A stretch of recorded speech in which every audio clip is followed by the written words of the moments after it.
আম্মা জান আয়েশা নবীজির চোখের পানিটা হাত দিয়ে মুছে মুছে দিচ্ছেন আর বলছেন, ইয়া রাসূলুল্লাহ, আপনি কেন কাঁদতেছেন? আপনার সাহাবীরা তো নামাজ পড়ে, এটা তো আনন্দের সংবাদ।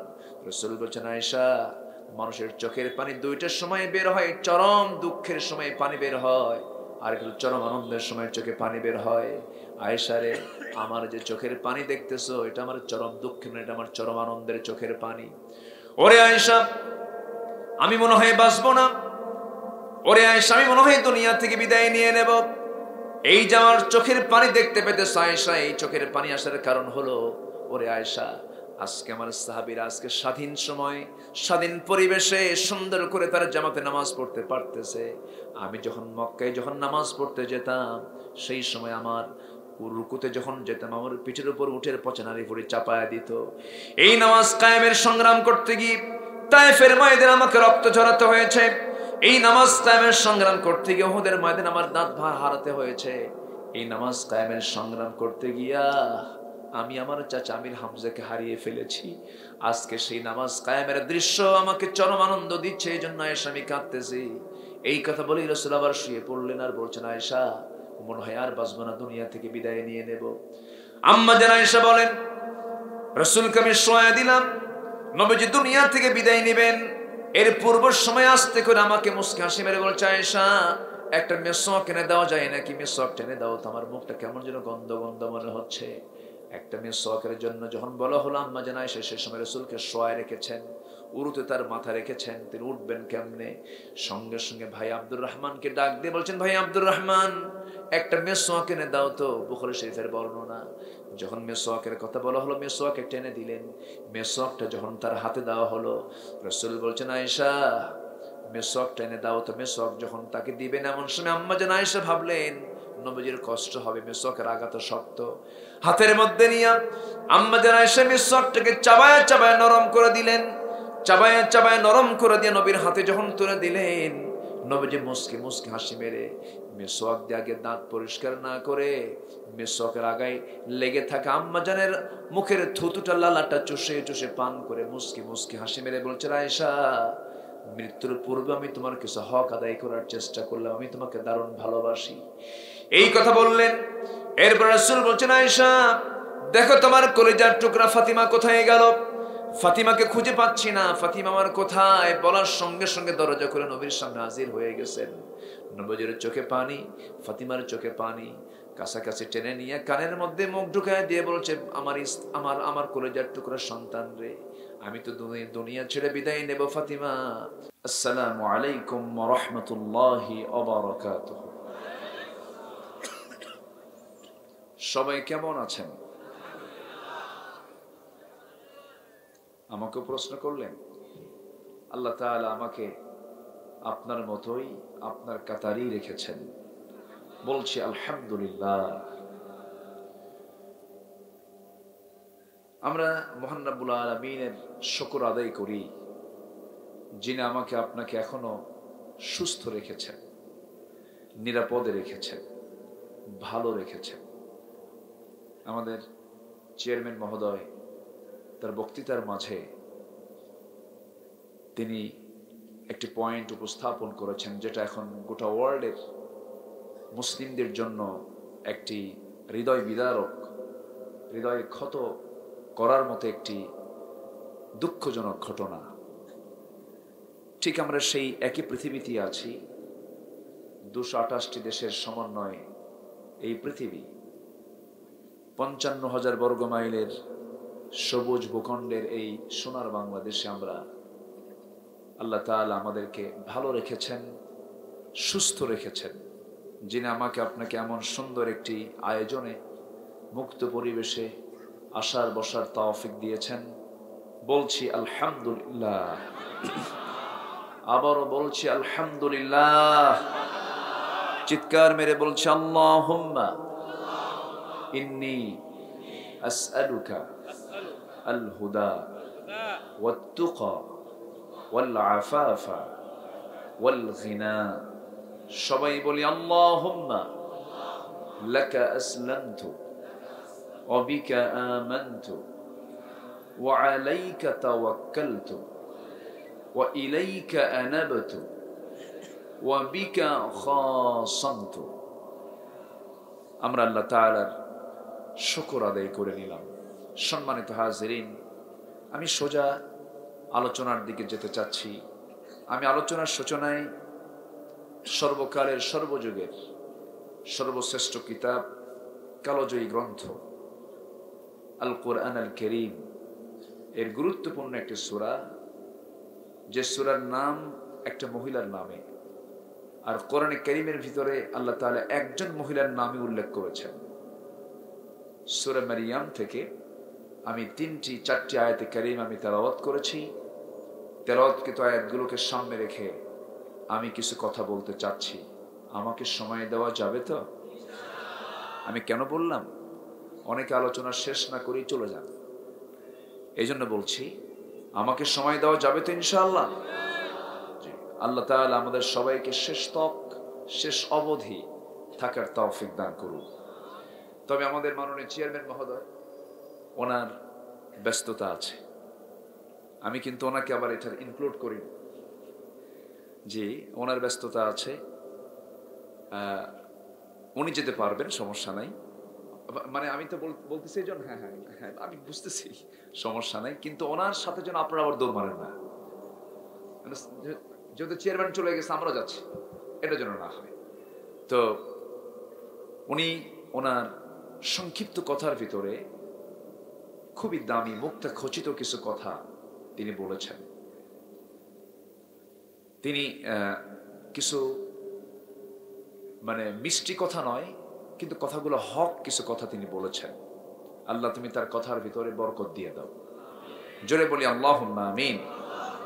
আমরা যদি ভালো হতে চাই আল্লাহর কাছে, বেশি আমল লাগে না, শুধু সত্যকে মেনে নেওয়া আর মিথ্যাকে বর্জন করা, হালালকে হালাল জানা, হারামকে হারাম জানা।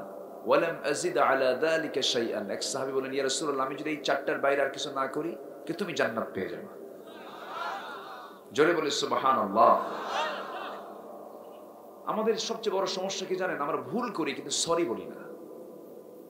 এ পর্যন্ত আমার চোখে এটা পড়েনি যে কেউ ভুল করে বলল যে এটা আমার ভুল হয়েছে। বলে না।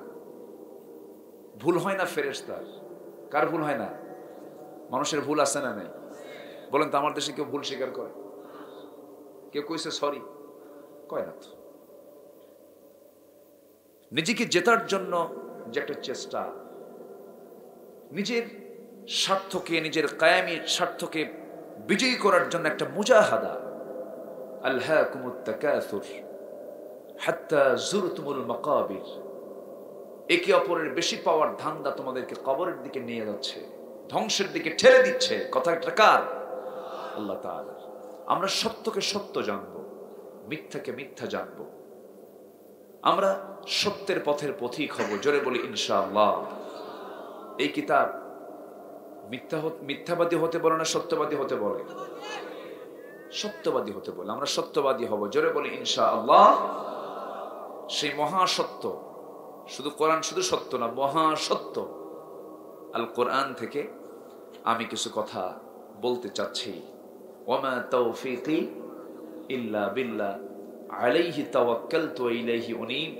সেই মহান রবের প্রতি পূর্ণ ভরসা রেখে আসুন আমরা আলোচনায় চলে যাচ্ছি। কোরআন নাজিল করেছেন কে বলেন তো? কে নাজিল করেছেন? জিন্দার জন্য না মুর্দার জন্য?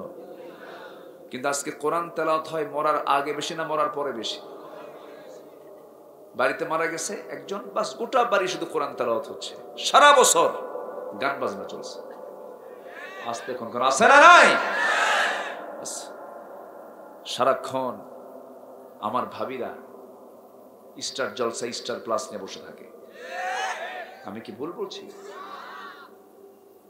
মুসলমান তার দেশীয় সংস্কৃতি নিয়ে সংস্কৃতিকে লালন করবে। সাংস্কৃতিক পরাধীনতা এই প্রকৃত পরাধীনতা। আজকে আমরা সাংস্কৃতিক ভাবে আমরা দেউলিয়া, আমাদের নিজস্ব কোনো সংস্কৃতি নাই। আমরা মুসলমান, আমাদের তাহজিব তামাদ্দুন আমরা এটা ভুলে গেছি। আজকে মুসলমানের পোশাক ঠিক নাই। যুবকদের প্যান্ট দেখছেন? দেখছেন প্যান্ট?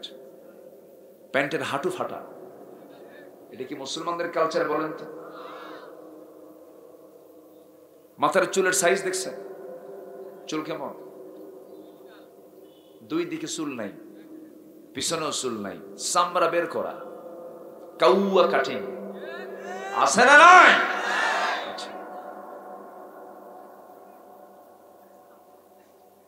প্যান্টের হাঁটু যদি ফাটা থাকে নামাজ হবে কেমনে বলেন তো? আমি একটা প্রশ্ন করি আপনাদের, এখানে যারা আসছেন নামাজি বেশি না বেনামাজি বেশি?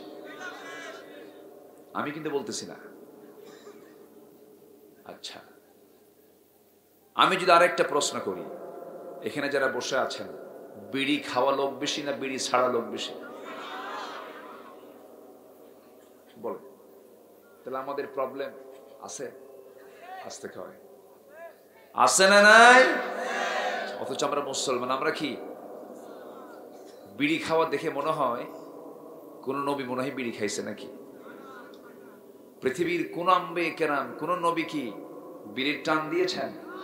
আমরা কোন নবীর উম্মত? উম্মতে মুহাম্মাদি। অথচ আমি স্মোকিং করছি, আমি নেশা করছি, আমি আমার মনুষ্যত্ব হারিয়ে ফেলছি, আমার মুখ থেকে মিথ্যাচার হচ্ছে, আমি অবলীলায় গীবত করছি, আমি অবলীলায় মানুষকে ঠকাচ্ছি, আমি অবলীলায় আমার নিজের মায়ের পেটের বোনের সম্পত্তি থেকে আমি তাকে মাহরুম করছি। এগুলো আকাম কুকাম তো আমরা করি না নাকি? আছে না নাই? অথচ আমি মুসলমান। আমি কি মুসলমান। সম্মানিত ভাইয়েরা, দুঃখজনক হলো সত্য, এদেশে 90% মুসলমান নামাজি বেশি না বেনামাজি বেশি? বেনামাজি বেশি। মসজিদ বেশি না মুসল্লি বেশি? এখন তো মসজিদে বেশি হয়ে গেছে, মুসল্লি নাই। প্রকৃত মুসল্লি হলো ফজরের মুসল্লি, নাই। প্রকৃত মুসল্লি কিসের মুসল্লি বলে? ফজর। নাই, মুসল্লি নাই। বিশাল বড় মসজিদ, টাইলস দিয়ে মুড়ানো, সব ডেকোরেটেড অন্য ধরনের, কিন্তু মসজিদ পাকা হওয়া দরকার আগে, নামাজ পাকা হওয়া দরকার আগে। বলেন বলেন বলেন, আমরা নামাজি হব। জোরে বলি ইনশাআল্লাহ। আসুন না, আমি যেখান থেকে তেলাওয়াত করেছি আল্লাহ তাআলা এখানে কি বলছেন? আল্লাহ বলছেন, দুটো অপরাধ করবা, আমি তোমাকে শুধু জাহান্নাম দেব না, জাহান্নামের গর্তের মধ্যে ঢোকাবো। কার কথা? জাহান্নাম আছে না নাই বলেন তো? জান্নাতও আছে না নাই? আমাদের বাপের ভিটা কোনটা, জাহান্নাম না জান্নাত? বলেন বলেন। অনেকে চিন্তা করতেছে বাপের ভিটা, আবার আপনি কি বলেন? বাপের ভিটা তো চুয়াডাঙ্গা। বাপের ভিটা কোথায় বলেন তো? বলতো জান্নাত। সেই বাপের ভিটাই ফিরে যেতে হবে আমাকে আপনাকে। আল্লাহ রাব্বুল আলামিন বলছেন, বান্দা জান্নাত যদি পেতে চাও, জান্নাতের বাসিন্দা যদি হতে চাও, অবশ্যই তোমাকে জাহান্নামের কাজগুলো বন্ধ করতে হবে। মহান রাব্বুল আলামিন বলেন, ফাখালাফা মিন বা'দিহিম খালফুন আদাউস সালাতা ওয়াত্তাবাউশ শাহাওয়াত ফাসাউফা ইয়ালকাউনা গায়্যা। জোরে বলুন আল্লাহু আকবার, আরো জোরে বলুন আল্লাহু আকবার। সূরা মারইয়াম, সূরা কি? মারইয়াম। মারইয়াম রে কি আসছে মাহফিলে? মারইয়াম রে কি আসছে মাহফিলে? মারইয়াম মানে বুঝতেছেন না আপনারা? হ্যাঁ, মারইয়াম মানে কাকে বুঝাচ্ছি? মা বোন আসছে মাহফিলে, আসছে না? যে আল্লাহ মাদেরকে কবুল করুন, জোরে বলে আমিন। মাদের ইসলাম বোঝার দরকার আছে। চেয়ারগুলো ফাঁকা থাকতেছে, চেয়ারে আসেন, বসেন। একটু চেয়ারটা একটু সরায় দিয়ে একটু একটু হ্যাঁ একটু ওইদিকে টান দেন, টান দিয়ে হ্যাঁ, চেয়ারগুলো ফিল আপ করেন, সামনের কাতার পূরণ করুন, কাতার সোজা করুন, ঠিক আছে? মানায় একটু। হ্যাঁ, সম্মানিত ভাইয়েরা, তাহলে মেয়েদের ইসলাম বোঝার দরকার আরো কম না আরো বেশি? আরো কম না আরো বেশি? আরো বেশি। কারণ আমার জন্ম হয়েছে মার পেট থেকে, আমি এসেছি। কিন্তু আজকে মা বোনদের দ্বীন শেখার আগ্রহ কি আছে বলেন তো? নাই। কোথায়? তাদের মধ্যে কোনো দিনদারিতা নাই। এলাকার মেয়েরা মনে হয় মার্কেটে যায় না তো নাকি? মার্কেটেও যায়। আচ্ছা, কারে নিয়ে যায়? স্বামীকে নিয়ে যায়, বড় ভাইকে নিয়ে যায়, না গার্লফ্রেন্ডকে নিয়ে যায়? দেখছেন কি জোরে কয় গার্লফ্রেন্ডকে। তোমার গার্লফ্রেন্ড আছে নাকি? ওর আছে, দেখছেন আরেকজন দেখায় দেয় আবার।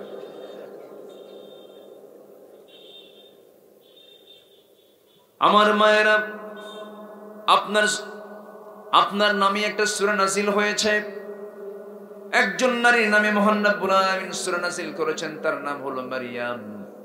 আল্লাহ রাব্বুল আলামিন মারিয়ামকে আল্লাহ তাআলা সন্তানের জননী বানিয়েছিলেন, মা বানিয়েছিলেন, কিন্তু এমন মা তাকে বানানো হলো যার কোনো স্বামী ছিলেন না। এমন সন্তান আল্লাহ তাআলা তাকে দান করেছিলেন যে সন্তানের কোনো পিতৃ পরিচয় ছিল না। আল্লাহ রাব্বুল আলামিন পিতার যেহেতু পরিচয় নাই, ঈসা ইবনে মারিয়াম, এইজন্য আল্লাহ তাআলা ঈসার পরিচয় দেওয়ার জন্য বাবা না থাকার কারণে মাকে টেনেছেন মারিয়ামের ছেলে ঈসা আলাইহিস সালাতু ওয়াস সালাম, এইজন্য তার নামটা কোরআনে এসেছে। অথচ আল্লাহ রাব্বুল আলামিন আসিয়ার ইতিহাস টেনেছেন কোরআনে। ইমরাত ফিরাউন বলেছেন, আম্মা জান আয়েশার কথা বলেছেন, আরো নারীর কথা আল্লাহ রাব্বুল আলামিন বলেছেন, কারণ নাম ধরে উল্লেখ করেন নাই। আল্লাহ তাআলা মারিয়ামের নামটাও তুলে ধরতেন না, কিন্তু ঈসা আলাইহিস সালাতু ওয়াস সালামের জন্য তার নামটাও অধিকাংশ তাফসীরকারকরা বলেছেন এই জন্যই তার নামটা কোরআনে এসেছে। আল্লাহ রাব্বুল আলামিন এই নারীকে এত দাম দিয়েছেন। এই পৃথিবীতে একজন নারী দুনিয়াতে বসেই জান্নাতের খাবার খেয়েছেন, সেই মহিলার নাম কি বলেন? আসতে বলেন না, কে বলেন? মারিয়াম। জান্নাতের খাবার তিনি দুনিয়াতে বসে বসে তিনি খেয়েছেন। 3টা দিন জাকারিয়া আলাইহিস সালাতু ওয়াস সালাম তার খোঁজ খবর নিতে পারেন নাই, দরজায় তালাবদ্ধ ছিল। ওয়াকাফলাহা জাকারিয়া, তার দায়িত্বে ছিলেন আল্লাহর পয়গম্বর জাকারিয়া আলাইহিস সালাতু ওয়াস সালাম। 3টা দিন যেতে পারলেন না। হঠাৎ করে মনে হলো 3 দিন পর যখন তালা খুলে যখন ভিতরে ঢুকলেন, দেখেন অসময়কালীন অসময়ের ফলমূলগুলো তার সামনে হাজির হয়ে আছে। প্রশ্ন করা হলো, আন্না লাকি হাদা ইয়া মারিয়াম, হে মারিয়াম তুমি এগুলো কোথা থেকে পেয়েছো? তোমাকে এই খাবারগুলো যোগান দিল কে? সঙ্গে সঙ্গে মারিয়াম বলছেন, ক্বালাত হুয়া মিন ইনদিল্লাহ ইন্নাল্লাহা ইয়ারযুকু মান ইয়াশাউ বিগাইরি হিসাব। জোরে বলুন আল্লাহু আকবার। ও আমার খালু, এই খাবারগুলো আমি পেয়েছি আল্লাহর পক্ষ থেকে, আল্লাহ তাআলা আমাকে পাঠিয়ে দিয়েছেন। আর আল্লাহ তাআলা যাকে রিজিক দিতে চান তাকে অপরিমিত সীমাহীন রিজিক দিয়ে দেন। জোরে বলি সুবহানাল্লাহ। রিজিকের ফয়সালা দুনিয়া থেকে না আসমান থেকে? আসতে বলুন, দুনিয়া থেকে না আসমান থেকে? কি অবিচল আস্থা, কি অবিচল বিশ্বাস ছিল, কি তাকওয়া তিনি অবলম্বন করেছেন যে দুনিয়াতে বসে আল্লাহ তাআলা তাকে জান্নাতের খাবার খাইয়ে দিয়েছেন। সেই মহিলার জীবনে আমার আলোচনা করা মূল উদ্দেশ্য নয়, জাস্ট নামটা আসলো বলে তার কথাটা একটু বলে ফেললাম। এই মহিলার জীবনের সবচেয়ে বড় গুণগত দিক ছিল, সেটা হলো তিনি ছিলেন ধৈর্যের একটা পিরামিড। বিশাল ধৈর্যশীলা নারী ছিলেন তিনি। আল্লাহ তাআলা তার ধৈর্যকে কবুল করে নিয়েছেন। ইমানদারের সবচেয়ে বড় গুণ হলো ধৈর্য। সবচেয়ে বড় গুণ কি? ধৈর্য। ধৈর্য ছাড়া কোথাও কি কামিয়াবি হয়? এই দুনিয়ার জিন্দেগি তো কোনো কাজ করতে গেলে, ব্যবসা করতে যাবেন কি দরকার? সংসার গড়তে যাবেন, একটা পরিবার গড়বেন, বউ বানিয়ে বাড়িতে তুলে আনছেন, এখানেও কি দরকার? ধৈর্য দরকার। যে কোনো জায়গায় আপনি যান, ধৈর্যটা হচ্ছে সবচাইতে বড় একটা গুণগত দিক। একটা ইমানদারের যতগুলো গুণ আছে এর মধ্যে একটা অন্যতম গুণগত দিক হলো ধৈর্য। ধৈর্য যদি অবলম্বন না করেন আপনি টিকতে পারবেন না। রাসূল মক্কার মাটিতে 13 বছর মার খাইছেন না মার দিছেন? আস্তে কয়, মার খাইছেন না মার দিছেন? মার খাইছেন 13 বছর। ধৈর্যের দরকার না? আস্তে কয়, ধৈর্যের দরকার আছে না নাই বলেন? রাসূল কাকে মার খেয়েছেন না মার দিয়েছেন? মার খেয়েছেন 13 বছর একটানা।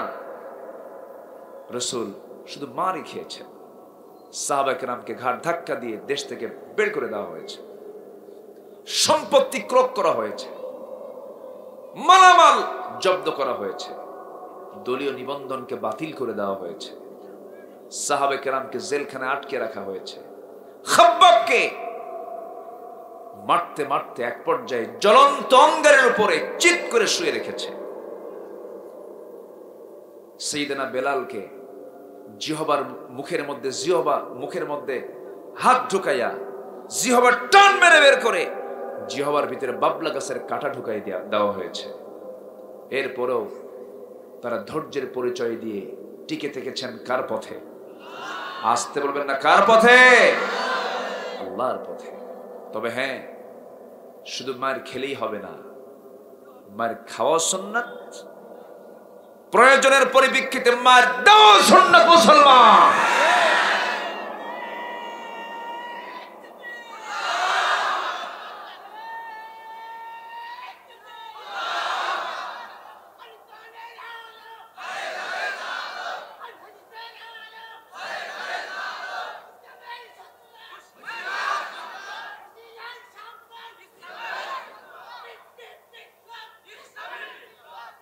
মাশাআল্লাহ, খুব ভালো, আলহামদুলিল্লাহ। বলি আলহামদুলিল্লাহ। আল্লাহু আকবারের আওয়াজ, এর মধ্যে বরকত আছে না নাই বলেন তো? ফিলিস্তিনদের বড় অস্ত্র কি এখন? জোরে বলেন, আরো জোরে বলেন। তাদের হাতে কোনো অস্ত্র আছে? তেমন কিছু আছে? ইসরায়েলের তুলনায় তাদের কিছু আছে বলেন তো? কিচ্ছু নাই, কিচ্ছু না। ওরা গুলি করে, এরা ঢিল মারে। ওরা করে গুলি, এরা মারে ঢিল। নতুন বাসর ঘর, একজন ডাক্তার মহিলা সাবা করিম স্ট্যাটাস দেখলাম, বাসর ঘর ছেড়ে রাতের বেলা গিয়ে সে পাথর কুড়াচ্ছে। বলো হলো, তোমার তো বাসরের ঘর, বিছানার সজ্জা তোমার সাজানো আছে, তুমি এগুলো ছেড়ে তুমি পাথর কুড়াচ্ছ কেন? বলতেছে, দুনিয়ার বিছানায় ঘুমাবো না,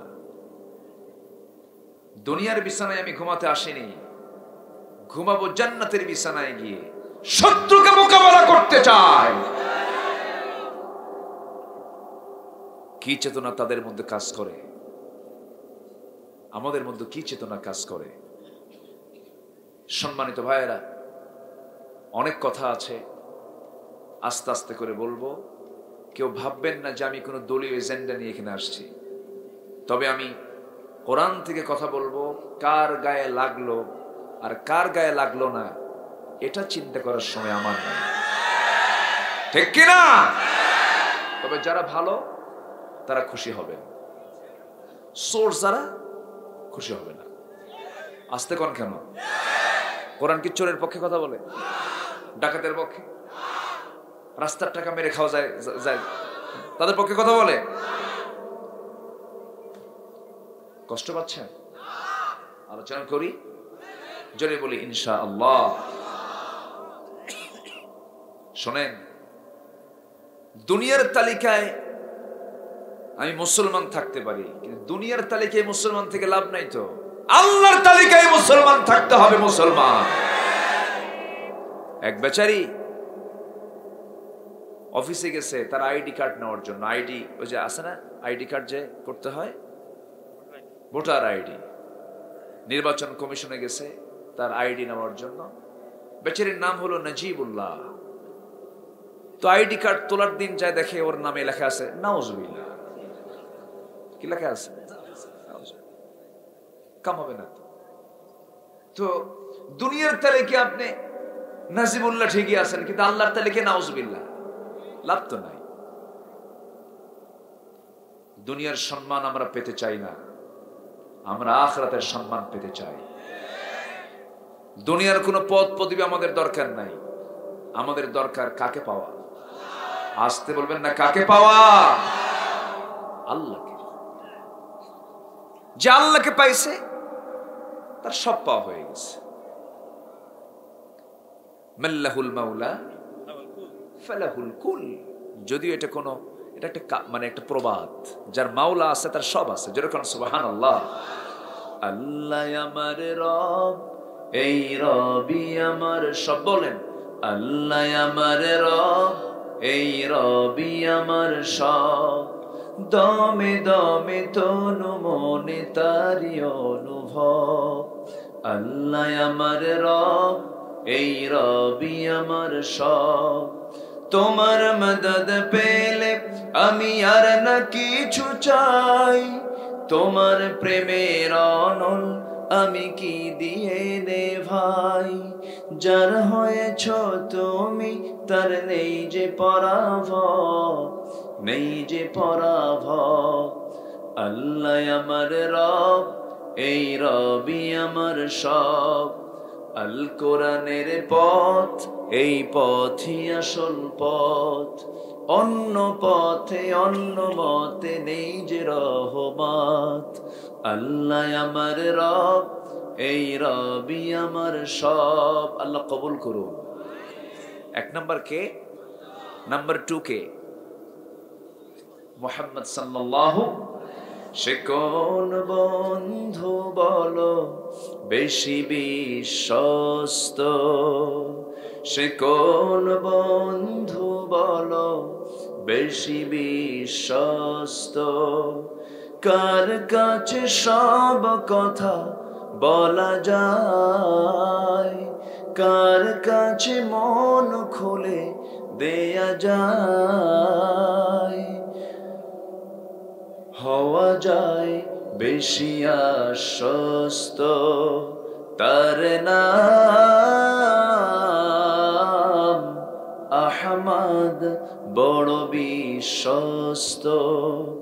আহমদ বড় বিশ্বস্ত, ঠিক কিনা? যে জন কখনো ব্যথা দিতে জানে না, যে জনকে বলি মুছে দেই বেদনা। যে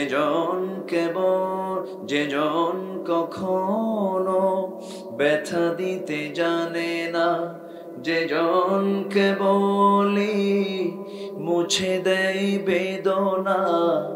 হৃদয়ের হাহাকার আপন করে নিতে আর কার বুক এত প্রশস্ত? তার নাম আহমদ, বড় বিশ্বস্ত। আহমদ বড় বিশ্বস্ত, ঠিক কিনা? এক নম্বর কে? নাম্বার 2 হচ্ছেন মুহাম্মদ সাল্লাল্লাহু আলাইহি ওয়াসাল্লাম। কষ্ট পাচ্ছেন নাকি আপনারা? আমি চুয়াডাঙ্গা, কুষ্টিয়া, যশোর, খুলনা এই অঞ্চলে এসে ওয়াজ করতে আমার একটু আনইজি লাগে। কেন জানেন? আপনাদের ভাষাগুলো আমার চেয়েও সুন্দর। বিশেষ করে আবার এই বেল্টের ভিতরে কুষ্টিয়ার মধ্যে পাবনার কিছু ভাষা ঢুকছে, তাই না? কিছু পাবনার ভাষা ঢুকে গেছে। ওইদিকে খুলনার মধ্যে কিছু বরিশাল ঢুকে গেছে, বজ্র ঢুকছে। ওইদিকে কুষ্টিয়ার মধ্যে গেদা ঢুকছে। গেদা বোঝেন না? ছেলে বাচ্চাকে গেদা বলে। কিছু ঢোকাঢুকি আছে, কিন্তু চুয়াডাঙ্গা, মেহেরপুর একদম স্পেশাল বাংলা। কেউ তো আলহামদুলিল্লাহ কইলেন না? জোরে বলেন আলহামদুলিল্লাহ। খুব সুন্দর বাচনভঙ্গি। আমি চিতলা নাকি? হ্যাঁ, চিতলা এসে একজনকে প্রশ্ন করলাম, এক ভ্যান চালককে বললাম, ভাই আমি হগল নাকি? নামটা কেমনে যে আসলো আল্লাহ জানে। আচ্ছা, হগলডাঙ্গায় যাব। তো উনি বললেন যে এই সোজা যাবেন, এরপরে বাম দিকে একটা রাস্তা গেছে, সুন্দর করে আপনি সোজা মাহফিল পেয়ে যাবেন। এত সুন্দর করে বললো, মনে হলো কলেজের প্রফেসর কথা বলতেছে। আলহামদুলিল্লাহ বলবেন না? আর নোয়াখালী হলে বলতো ইন্ডিয়া যাবেন। সব শর্টে মারে ওরা। তো ভাষাগুলো অনেক সুন্দর আপনাদের। এই জন্য আমি চিন্তায় আছি যে আমার কোন ভুল যেন আপনারা ধরে বসেন। অনেক সুন্দর মার থেকে আপনারা ভাষাগুলো পেয়েছেন, বলি আলহামদুলিল্লাহ। তাহলে 1 নম্বর বন্ধু আমার কে খুঁজে পাচ্ছে আমরা বলেন তো? জোরে বলেন কে? আল্লাহকে। যার আল্লাহ আছে তার কিচ্ছু দরকার নাই। যার পক্ষে রাসূল আছেন তার কাউকে লাগবে না। যার রাসূল আছে, যার আল্লাহ আছে, তার পৃথিবীর কাউকে লাগবে না। সবচাইতে বড় আমার সাহায্যকারী কে? আসতে বলবেন না, তিনি কে? আমার ভাইয়েরা, আল্লাহ রাব্বুল আলামিন খুব পরিচিত একটা আয়াত দিয়েছেন, যারা পারেন ঠোঁট মিলে আমার সঙ্গে বলুন, ঘরের আয়াত, মুখের আয়াত। ইন কুনতুম তুহিব্বুনাল্লাহা ফাত্তাবিউনি ইউহিব্বুকুমুল্লাহ ওয়া ইয়াগফির লাকুম যুনুবাকুম ওয়াল্লাহু গফুরুর রহিম। জোরে বলুন আল্লাহু আকবার। কি মুহাম্মদ से वफा तूने तू हम तेरे है, ये है जहाँ चीज है कि अब लौह कलम तेरे है। मुहम्मद के যদি ভালোবাসো, ভালোবাসা পাবে আমার, লৌহ কলম লুফিবে তোমরা, মাটির পৃথিবী সেকোন ছাদ সব পেয়ে যাবে। শর্ত হলো জীবনের চাইতে বেশি ভালোবাসতে হবে যিনি, তার নাম হচ্ছেন মুহাম্মদ সাল্লাল্লাহু আলাইহি ওয়াসাল্লাম। আমার বন্ধুগণ, সে আল্লাহকে, সে রাসূলকে যদি আমরা বন্ধু বানাতে চাই, কাছের জন বানাতে চাই, আল্লাহর দেওয়া যে কিতাব, এই কিতাবের সঙ্গে আমাদের সম্পর্ক রাখা দরকার। সবচেয়ে কম না সবচেয়ে বেশি? সবচেয়ে কম না সবচেয়ে বেশি? আর এই কোরআনের জ্ঞানগুলো জানা দরকার সাধারণ মানুষের বেশি না নেতাদের বেশি?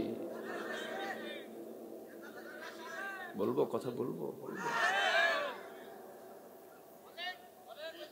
আমার ভাইয়েরা, ইমাম যদি নামাজে দাঁড়ান, সূরা ফাতিহা যদি মেরাজ ভাই নামাজে দাঁড়াইছে, আপনি তার পিছনে ইক্তেদা করছেন, ইমাম সাহেব যদি একটু এলোমেলো করে সূরা ফাতিহাটা পড়ে দেয়, কুলহুটা দিয়ে যদি আগে শুরু করে, কুলহু আল্লাহু আহাদ, কুলহু দিয়ে শুরু করে সূরা ফাতিহা যদি পড়ে নামাজ পড়বেন নাকি? কুলহু চিনি তো নাকি? অনেকে সূরা ইখলাস চেনে না, কিন্তু কুলহু চেনে। এই জায়গায় বসে যদি আপনি মজা না পান, তাহলে ভাবতে হবে আপনার পেছনে কে ওয়াসওয়াসা দিচ্ছে। শয়তান তো দামুর হুদা আসে না, আসে? বসেন, একটু বসেন।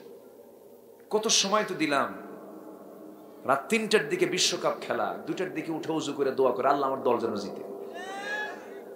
সময় তো বহু দেই আমরা। কি এমন রাত হয়েছে? বসেন, ওঠার চিন্তা করেন কেন? বসেন। নামাজ শুরু হয়ে গেছে, আসর নামাজ ৪ রাকাত, ২ রাকাতের সময় ভাবতেছেন যে আর পারতেছি না, থুয়ে দৌড় মারলেন, নামাজ হবে নাকি? মাহফিল আসছি আমরা, একটু বসি। কত সময় তো চলে যায় এদিক সেদিক। যতক্ষণ বসবো ফেরেশতারা দোয়া করতে থাকবে। জোরে বলি সুবহানাল্লাহ। বসে, কত সময় তো চলে যায়। আমি জাস্ট জাহান্নাম থেকে বাঁচার জন্য আমাদের কি আমলগুলো করা দরকার এ বিষয়ে আমি কথা শুরু করেছি। কোন সূরা থেকে বলেন তো? মারিয়াম থেকে। মেরাজ ভাই কই গেছিলেন? কোন সমস্যা? কোন অসুবিধা নাই তো? জি, বলি আলহামদুলিল্লাহ। আচ্ছা, আজকে মানে হ্যাঁ কি বললেন? থাকবেন সারা রাত? দেখেন এই লোক আবার কি বলে, সারা রাত থাকবেন আপনি? দেখা যাক, জোরে বলি ইনশাআল্লাহ। আপনি থাকবেন, আমি চলে যাব। আজকের সমাজটা কোথায় গেছে দেখেন। দুধ স্বাস্থ্যের জন্য উপকার না মদ স্বাস্থ্যের জন্য উপকার? দুধ, তাই না? দুধ বিক্রি হয় বাজারে, এটা কম দামি জায়গায়, আর মদ বিক্রি হয় এসি রুমের ভিতরে। আমি কি ভুল বলছি? আজকে আমরা আছি কোথায়? কোথায় আছি আজকে আমরা? আজকে যুবক যদি বিয়ে করতে চায়, বাবা খেপে ওঠে। বাপ বলে, কিসের বিয়ে রে? নিজের পায়ে দাঁড়া। ও কি অন্যের পায়ে দাঁড়ায় আছে? কিন্তু ছেলেটা জিনা করতেছে, ছেলেটা রং পন্থায় চলাফেরা করছে, গার্লস স্কুলের সামনে সিট হয়ে পড়ে আছে, বাপ এদিকে নজর দেয় না। জেনাকে আজকে সহজ করে দেওয়া হয়েছে, বিয়েটাকে আজকে হার্ড করে দেওয়া হয়েছে। বিয়ে করার পরে গোছাবে না বিয়ের আগে গোছাবে? বলেন বিয়ের আগে না বিয়ের পরে? বিয়ের পরই তো গোছাবে, বিয়ের আগে তো গোছাবে না। বিয়ের আগে গোছাবে কেমনে? বিয়েই তো করে নাই সে। রং থিওরি দিয়ে আজকে যুব সমাজকে ধ্বংস করে দিচ্ছে। যখন একটা যুবক যখন বিয়ে করবে তখন সে সাইজ হবে। তখন কি হবে? সাইজ হবে। যুবকরা আমার ওয়াজে খুব খুশি, হুজুর ভালো করে এখন বিয়ে দেয় না। দেখেন কি জোরে কয়, ঠিক ভালো, ভালো তো। যে যুবকরা বিয়ে করতে চায় না ওদের তো চরিত্র ঠিক নাই। যারা বিয়ে করতে চায় তাদের চরিত্র ঠিক আছে, বলি আলহামদুলিল্লাহ। ইসলাম বান্দার অকল্যাণ চায় না কল্যাণ চায়? কল্যাণ চায়। আমার বন্ধুগণ, নিজে ভালো থাকতে হবে এবং সমাজকে ভালো করতে হবে, নিজেকে ভালো থাকতে হবে, পরিবারকে ভালো রাখতে হবে। এই জন্য আল্লাহ রাব্বুল আলামিন বলছেন, বান্দারা আমি তোমার জন্য এই কিতাবটা দিয়েছি। তোমার ব্যক্তি, পরিবার, সমাজ, রাষ্ট্র, রাজনীতি, অর্থনীতি, ব্যাংক, বীমা, অফিস, আদালত, ব্যবসা বাণিজ্য সবকিছু চালাবে তুমি কোরআন দিয়ে। সব আমি এর মধ্যে দিয়ে দিয়েছি। যেরকম সুবহানাল্লাহ, সব দিয়ে দিয়েছেন এর ভিতরে। আল্লাহ রাব্বুল আলামিন বিয়ের কথা বলেছেন, তালাকের কথা বলেছেন, ব্যবসার কথা বলেছেন, রাজনীতির কথা বলেছেন। তবে হ্যাঁ, মনে হয় এর মধ্যে রাষ্ট্রের কোনো নীতি নাই। আসতে বলবেন না, সেনা নাই। কিন্তু আমাদের কেউ মাঝে মাঝে বলে, হুজুর দয়া করে আপনি ওয়াজ যখন করবেন দয়া করে আকাশের উপরেরটা বলবেন আর মাটির নিচেরটা বলবেন, দুনিয়া আমরা দেখে নেব। আছে না এরকম? আছে না এরকম? আছে না নাই? এরকম মোল্লাও আমার দেশে আছে, এরকম মোল্লাও আছে। মদের দোকান উদ্বোধন হবে, হুজুর গিয়ে হাজির, দোয়া করে আল্লাহ এই মদের দোকানে বরকত দাও। আছে। নতুন সিনেমা উদ্বোধন হবে, সেই সিনেমার উদ্বোধনে দোয়া করে আল্লাহ এই সিনেমায় তুমি আল্লাহ বরকত দাও। কলা কুশলী যারা আছে এদের হায়াত দারাজ করো, এরকম করে দোয়া করে। এরকম অসভ্য নরধম নরপশু কিছু আছে না নাই? ছিল, আগেও ছিল, এখনো আছে। জান্নাতে যাওয়ার সার্টিফিকেট পৃথিবীর কেউ দিতে পারবে? হ্যাঁ বলেন, কেউ দিতে পারবে? জান্নাতের সার্টিফিকেট এই পৃথিবীর কেউ দিতে পারবে না। শুধু আমার রাসূল 10 জন সাহাবীর ব্যাপারে বলেছেন, আমার 10 জন সাহাবী, আবু বকর জান্নাতি, ওমর জান্নাতি, ওসমান জান্নাতি, আলী জান্নাতি, তালহা জান্নাতি, আব্দুর রহমান বিন আউফ জান্নাতি। রাসূল এরকম করে 10 জন সাহাবীর নাম বলেছেন। এছাড়া পৃথিবীর কোনো মানুষকে এরকম বলতে পারবে, ডিক্লার দিয়ে আপনি জান্নাতি বলতে পারবে? পারবে। আমার দেশে জান্নাতের টিকিট দিয়ে দেয়, সার্টিফিকেট দিয়ে দেয়। এরকম লোক আছে না নাই বলেন? জান্নাত মামুর বাড়ির আবদার না যে পাইলাম আর চাইলাম আর পাইলাম। জান্নাত পেতে হলে জান্নাতের কাজ করার দরকার আছে না নাই? নামাজ বাদ দেওয়া? একটু পয়েন্টের দিকে আসি আমরা। আল্লাহ রাব্বুল আলামিন সূরা মারইয়ামের 59 নম্বর আয়াত বলেন, কয় নাম্বার? বাড়িতে মিলায়ে দেখবেন হুজুর কথাটা ঠিক বলেছেন কিনা। আমি আয়াত বেশি করে বলার চেষ্টা করি। আমার দেশে কিছু আলোচক আছে, আলোচনার মধ্যে কোনো আয়াত বলে না, হাদিস বলে না। আছে না? আছে। মানুষও কান্দে, বক্তা নিজেও কান্দে, কিন্তু কোনো সাবজেক্ট নেই, আলোচ্য বিষয় নাই, কিছুই বোঝে না। ওই লোকের মতো, ওই মহিলার মতো এক মহিলা, ছোট্ট মানুষ, 8 বছর বয়স, কাঁদতেছে। তার কান্না দেখে তার মা এসে বলে, মা তুই কান্দিস কেন? কিচ্ছু কয় না। মেয়ের কান্না দেখে মাও কান্দে, মেয়েও কান্দে, মাও কান্দে।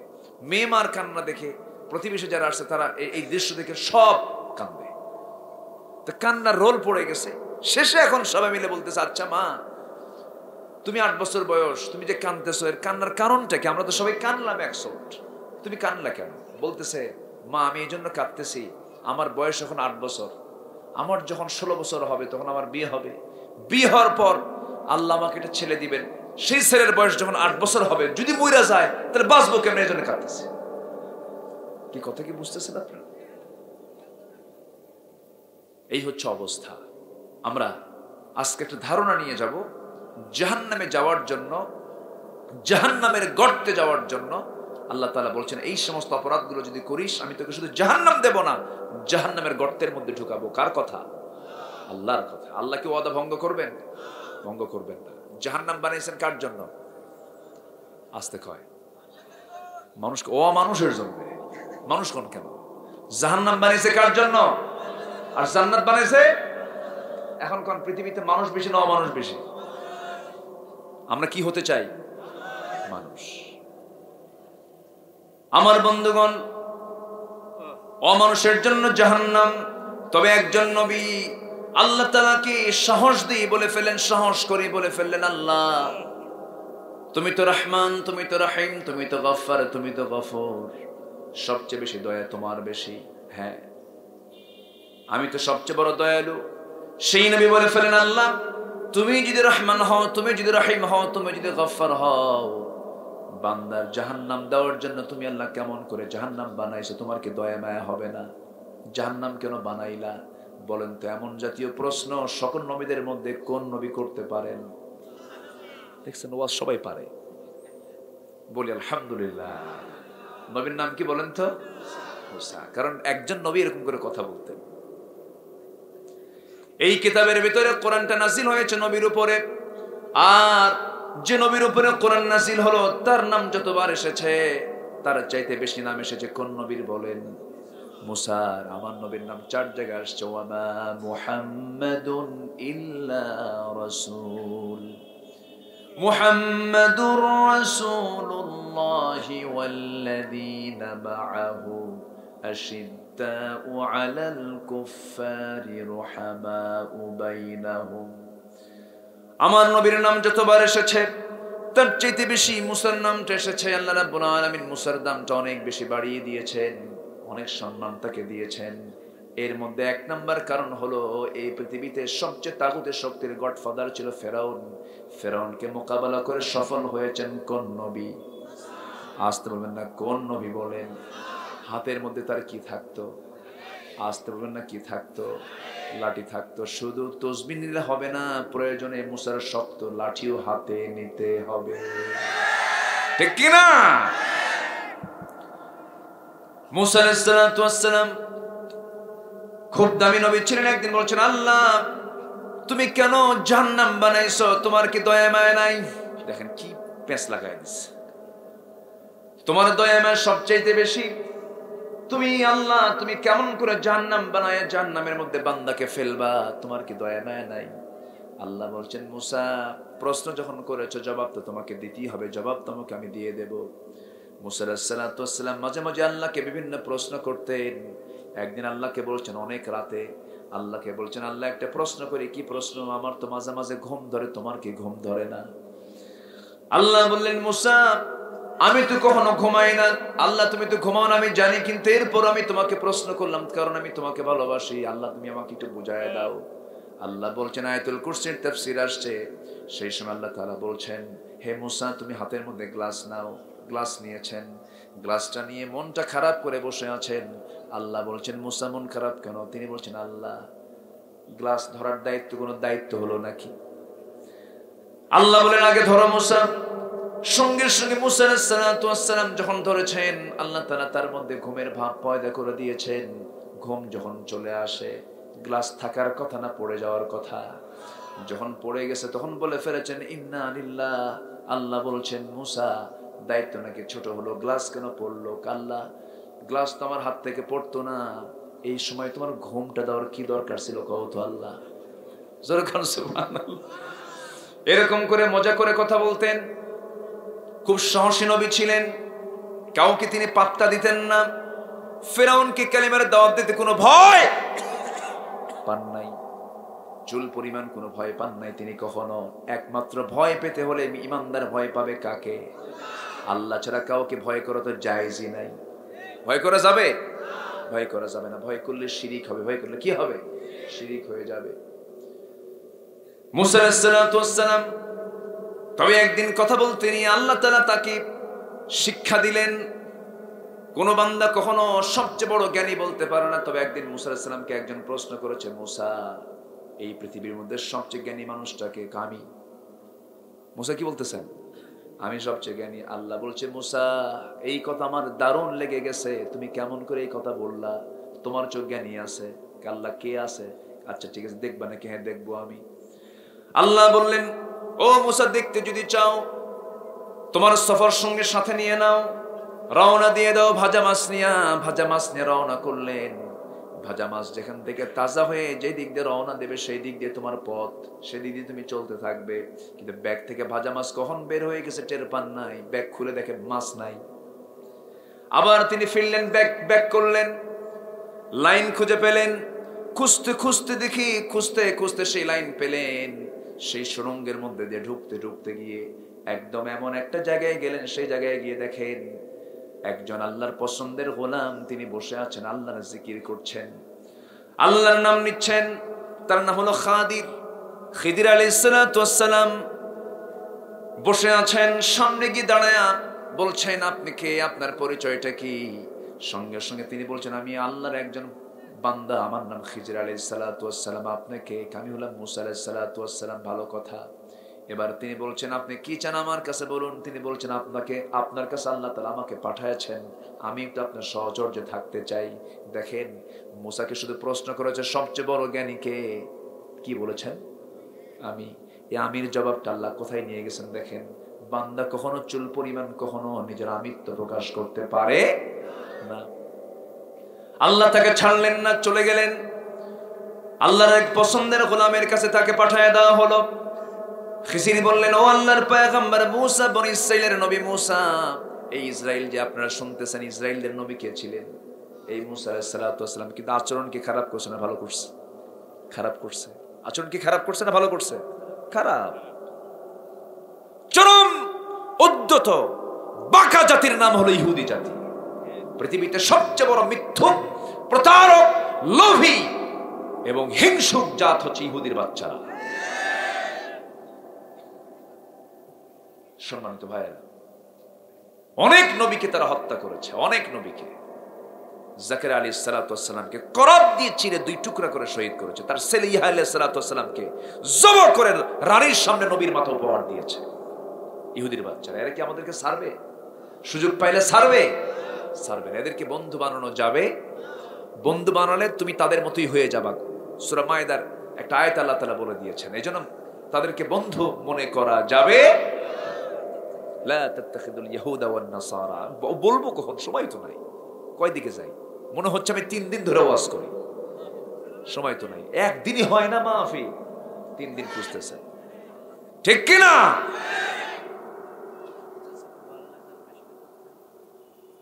জি, দেখা যাক, জোরে বলি ইনশাআল্লাহ। মুসা আলাইহিস সালাতু ওয়াস সালাম বললেন, আমি আপনার সঙ্গে সময় দেব। খিজির বললেন, আপনি পারবেন না, খামাখা দেরি করেন না, আপনি চলে যান। কেন? আমি আপনার সঙ্গে একটু সময় থাকতে চাই। আচ্ছা ঠিক আছে, থাকবেন, কিন্তু আমি যা করব আপনি কোনো কিছুর প্রতিবাদ করবেন না, কোনো জবাব দিবেন না, তাই? আচ্ছা ঠিক আছে, আমি কিচ্ছু বলবো না। রওনা দিয়েছেন দুজন। সামনে একটা নদী পার হতে হবে। এটা কি আমার বানানো কথা না কোরআন থেকে কথা? সব কোরআনে আছে না নাই বলেন? একদম সহিহ রাওয়ায়াত। চলে গেছেন, নৌকায় উঠছেন। নৌকার মাঝি নৌকার কোনায় দাঁড়ায় আছে। খিজির আলাইহিস সালাতু ওয়াস সালাম পার হতে নিয়ে ওই মাঝিকে না জানায়া তার চোখ ফাঁকি দিয়ে করলেন কে, পা দিয়ে মারলেন ঘুতা নৌকার তলে। নৌকা ফুটো হয়ে গেছে। এটা আবার মুসার নজরে পড়ছে। আচ্ছা বলেন তো, এই নবীর নজরে পড়লে কি রেহাই আছে? কত দেখে মাত্র বলতেছে, লোক তো ফাজিল কম না, বোঝেন নাই? উনি নিয়ন্ত্রণ করতেই পারলেন না। বললেন, শোনেন, ফাজলামের কিন্তু একটা মাত্রা আছে। আপনি আমার সামনে এরকম অকাম করবেন, আমি ছাড়বো নাকি? খিজির আলাইহিস সালাতু ওয়াস সালাম বললেন, আমি বলছি না আপনাকে যে আপনি আমার সঙ্গে থাকতে পারবেন না? ভুল হয়ে গেছে, সরি, আমি আর বলবো না। সামনে চলতে নিছে। ছোট্ট একটা 7 বছরের ছোট্ট শিশু সামনে পাওয়া মারছে থাপ্পড়। খিজির আলাইহিস সালাম এক থাপ্পড়ে শিশু মরে গেছে। মুসা কয়, এই লোকটা কোন পাষাণ লোক, নৌকা ফুটা করে, আবার বাচ্চা থাপ্পড় মেরে মেরে ফেলে, এগুলি কি সহ্য হয় নাকি? আবার মুখ ফসকে বলে ফেলছেন, আপনি এগুলো কাজ করতেছেন কেন? আমি আপনাকে বলছি না আপনি কোনো কথা বলতে পারবেন না। ও ভুল হয়ে গেছে, সরি। আবার সামনে গেছে। চলতে নিয়ে প্রচন্ড ক্ষুধা লাগছে, তৃষ্ণা লাগছে। গ্রামবাসী সামনে পেলেন, গ্রামবাসী সবার কাছে বললেন আমার ক্ষুধার্থ, তৃষ্ণার্থ, কিছু খাবার দাও। কেউ কোনো খাবারও দিল না, পানিও দিল না। মুসা মনে মনে ভাবলেন, আহারে আরে এত পাষাণ, আমাদের একটু উপকারও করলো না। তো ওই গ্রাম পার হতে নেই, রাস্তার ধারেই ছিল একটা মাটির দেওয়াল। সে মাটির দেওয়ালটা দেখে এবার খিজির আলাইহিস সালাম বলছেন, ভাই মুসা, এটা একটু আমরা ঠিক করে দিই, প্রাচীরটা ভেঙে গেছে, ঠিক করে দিই। প্রাচীর ঠিক করলেন, কিন্তু মুসার মনে প্রশ্ন, শিশুকে থাপ্পড় মেরে মেরে ফেললি, নৌকা পার করে দিল মাঝি, সেই নৌকা ফুটা করলি, আর গ্রামের মানুষ ভাত দেয় না, পানি দেয় না, আর সেই গ্রামের আবার দেওয়াল ঠিক করে দিস। কথা বলছেন। উনি এবারও বলে ফেললেন যে না, আপনার সঙ্গে আমার পোষাচ্ছে না, আপনি এই দেওয়াল কেন ঠিক করতেছেন? গ্রামের মানুষ আপনার পানি দেয় না, খাবার দেয় না, সেই গ্রামের উপকার করে লাভ কি? আমি আপনারা বলছি না যে আপনি আমার কোনো কাজে বাধা দিবেন না, আপনি আমার সঙ্গে থাকতে পারবেন না। মুসা বলতেছে, ঠিক আছে আমি থাকবো না, উত্তর আগে দেয়। বুঝলেন নাকি? উত্তর আগে দিয়ে দেয়। খিজির আলাইহিস সালাম বললেন, ভাই মুসা, আপনি আল্লাহর পয়গম্বর, আল্লাহ তাআলা আপনাকে বিশাল বড় মর্যাদা দিয়েছেন। খিজির আলাইহিস সালাম তিনি নবী ছিলেন না, অনেকেই বলেছেন তিনি নবী ছিলেন না, কিন্তু আল্লাহর অত্যন্ত কাছের বান্দা ছিলেন। তিনি বললেন, ভাই মুসা, নৌকা যখন পার হচ্ছিলাম সেই সময় আমি দেখতে পেয়েছি, আল্লাহ পাক আমাকে জানিয়ে দিয়েছেন কিছু জলদস্যু তারা নৌকাগুলো তারা ছিনতাই করে নিয়ে যাচ্ছিল। এই মাঝিটার পরিবার চলে এই নৌকার কামাই দিয়েই। এই নৌকাটা নিয়ে গেলে কি করে খাবে, তাদের পরিবার চলবে না। এই জন্য তাদের ক্ষণিক একটু ক্ষতি হলেও কিছু স্থায়ী উপকার করার জন্য আমি তাদের নৌকা ফোটা করেছি। নৌকা পানির নিচেই থেকে যাবে, যখন জলদস্যু যখন চলে যাবে আবার নৌকাটা তুলে নিয়ে তারা ঠিকঠাক করে আবার তাদের কাছে নৌকা থেকে যাবে। মুসা আলাইহিস সালাম আশ্চর্য হয়ে গেলেন, আল্লাহ ভুল করেছি, আমার চেয়ে বড় জ্ঞানী পৃথিবীতে আছে।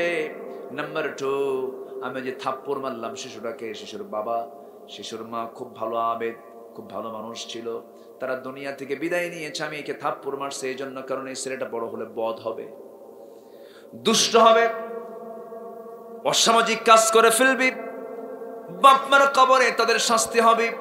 এই জন্যই শিশু সন্তানকে আমি থাপ্পড় মেরে মেরে ফেলছি। আল্লাহ তাআলা আমাকে এলেমটা দিয়েছেন।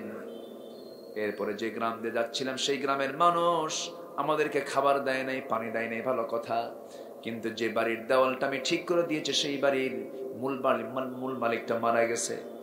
মূল মালিক মারা যাওয়ার কারণে ওই বাড়িতে ওই মূল মালিকের 2টা সন্তান, মেয়ে সন্তান রেখে সে মারা যায়। এই সন্তানগুলো ধীরে ধীরে বড় হবে, প্রাপ্তবয়স্ক হবে, বিয়ের সময় টাকা পয়সার প্রয়োজন হবে, কিন্তু ওই মালিকের মেয়ে 2টার বিয়ে শাদীর জন্য যে বন্দোবস্ত সেই জাতীয় কোনো অর্থ তাদের কাছে নাই। কিছু গুপ্তধন, কিছু সম্পদ এই দেওয়ালের মধ্যে রয়েছে। দেওয়ালের মধ্যে থাকার কারণে কিছু গুপ্তধন বের হয়ে গেছে। আমরা দুজন মিলে প্রাচীর ঠিক করে দিলাম, ওই সম্পদটা যেন ঠিক থেকে যায়।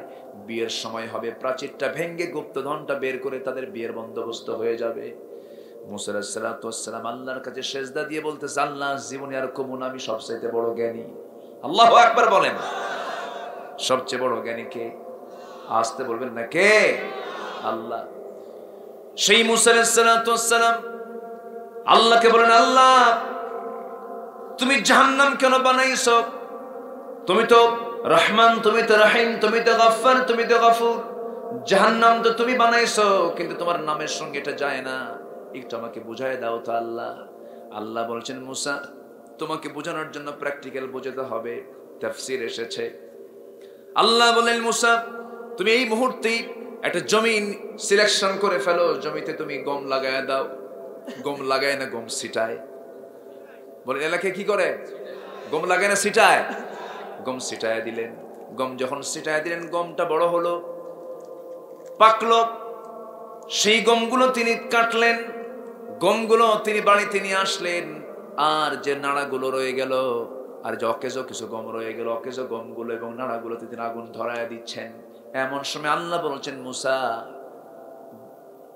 গমের ভুঁয়ে, গমের জমিতে তুমি আগুন ধরায় দিচ্ছ কেন? আল্লাহ গমের ভুঁয়ে তো দেই নাই, গম তো তুলে নিয়েছি, বাকি যে অকাজের গমগুলো আছে, নাড়াগুলো আছে, এগুলোতে আমি আগুন ধরায় দিতেছি, এগুলোর কোনো কাজ নেই, এগুলো অকাজের জন্য, এই জন্য আমি আগুন ধরায় দিতেছি। আল্লাহ বলছেন, মুসা আমি 8টা জান্নাত বানাইছি, 7টা জাহান্নাম বানাইছি। এই পৃথিবীতে যেগুলো বান্দাকে আমি পাঠাইছি, এই সমস্ত বান্দার মধ্যে যেগুলো মানুষ, যেগুলো অনুগত বান্দা, যেগুলো কাজের আমল করেছে, ভালো আমল করেছে, এই সমস্ত বান্দাগুলোকে আমি বাছাই করে করে 8টা জান্নাতের মেহমান বানাবো। আর যেগুলো অকাজের বান্দা, তুমি যেমন কাজের গমগুলোকে ঘরের মধ্যে তুলে নিয়েছো, যত্ন করে রেখে দিয়েছো, আর অকাজের গমগুলোতে আগুন ধরায় দিয়েছো, তেমনি আমার যে সমস্ত বান্দাগুলো অকাজের, যে সমস্ত বান্দাগুলো খারাপ কাজ করেছে, তোমার মতো আমি তাদেরকে আগুনের ভিতরে ঢুকাইয়া জাহান্নামের মধ্যে ঢুকে আগুন ধরাইয়া দেবো। আল্লাহু আকবার বলেন। মুসা বলছে, আল্লাহ বুঝতে পারছি। জোরে কোন সুবহানাল্লাহ, জোরে কোন সুবহানাল্লাহ। আমরা কাজের বান্দা হব না অকাজের বান্দা হব, বদ আমল করবো না নেক আমল করবো, বেনামাজি হব না নামাজি হব।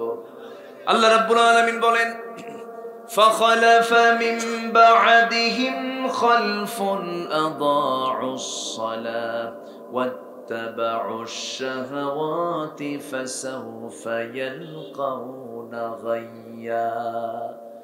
আল্লাহ রাব্বুল আলামিন বলেন, যে সমস্ত বান্দাগুলো 1 নম্বর অপরাধ, মোট 7টি অপরাধ করলে পরে আল্লাহ রাব্বুল আলামিন জাহান্নাম শুধু নয়, জাহান্নামের গর্তের মধ্যে ফেলে দিবেন।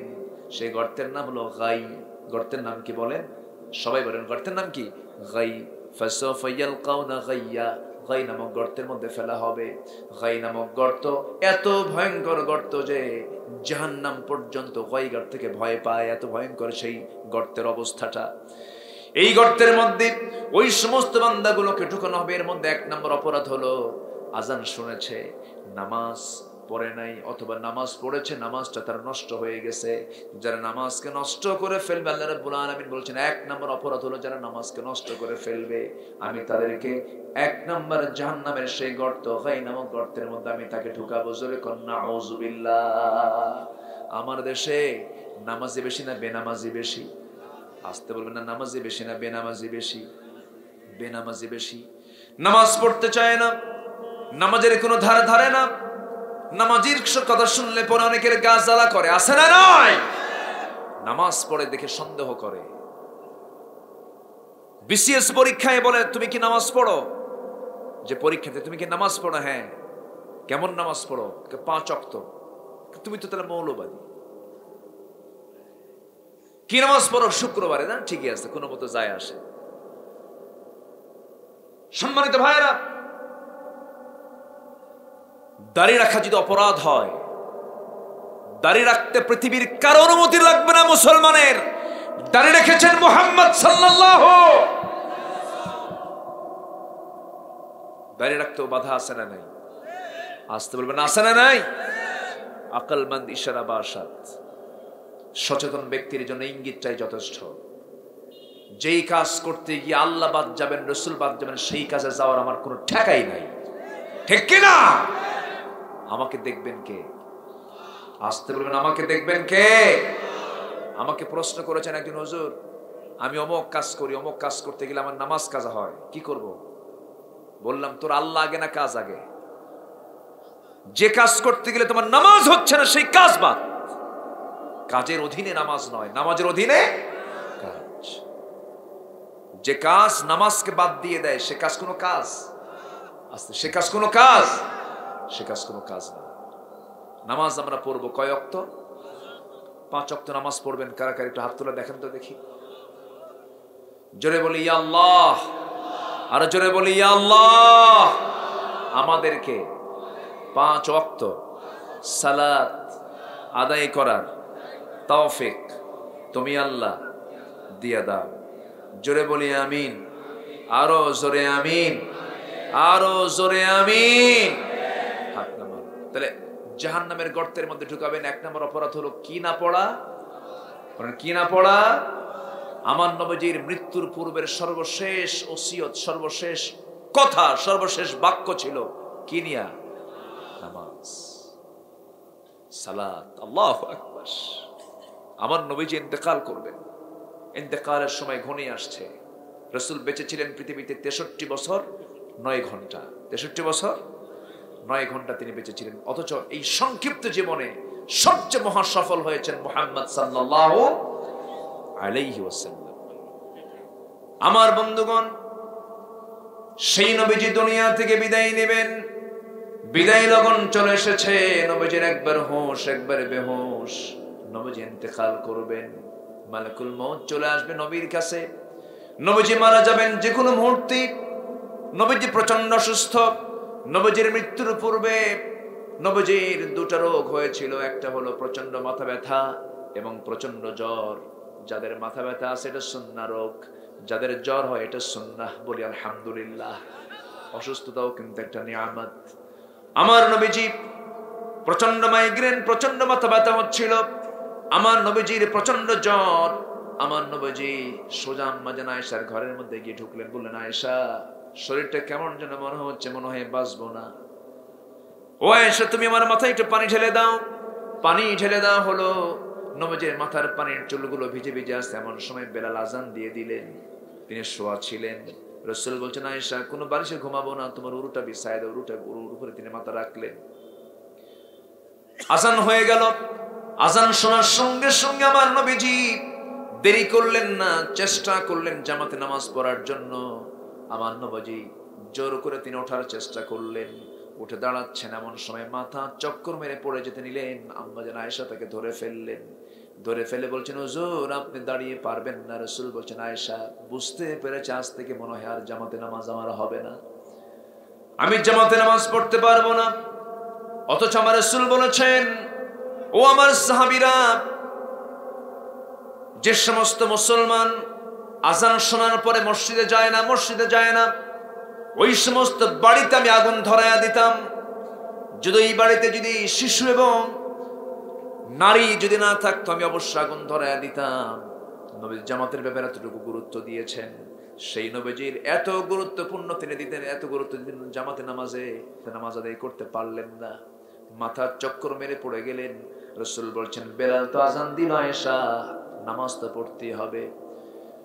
আমার আয়েশা, তুমি তাড়াতাড়ি করে তোমার বাবা আমার প্রিয় সাহাবী আবু বকরকে বলো আমার মুসল্লায় যেন দাঁড়ায় আসে, নামাজের নেতৃত্বটা দিয়ে দেয়।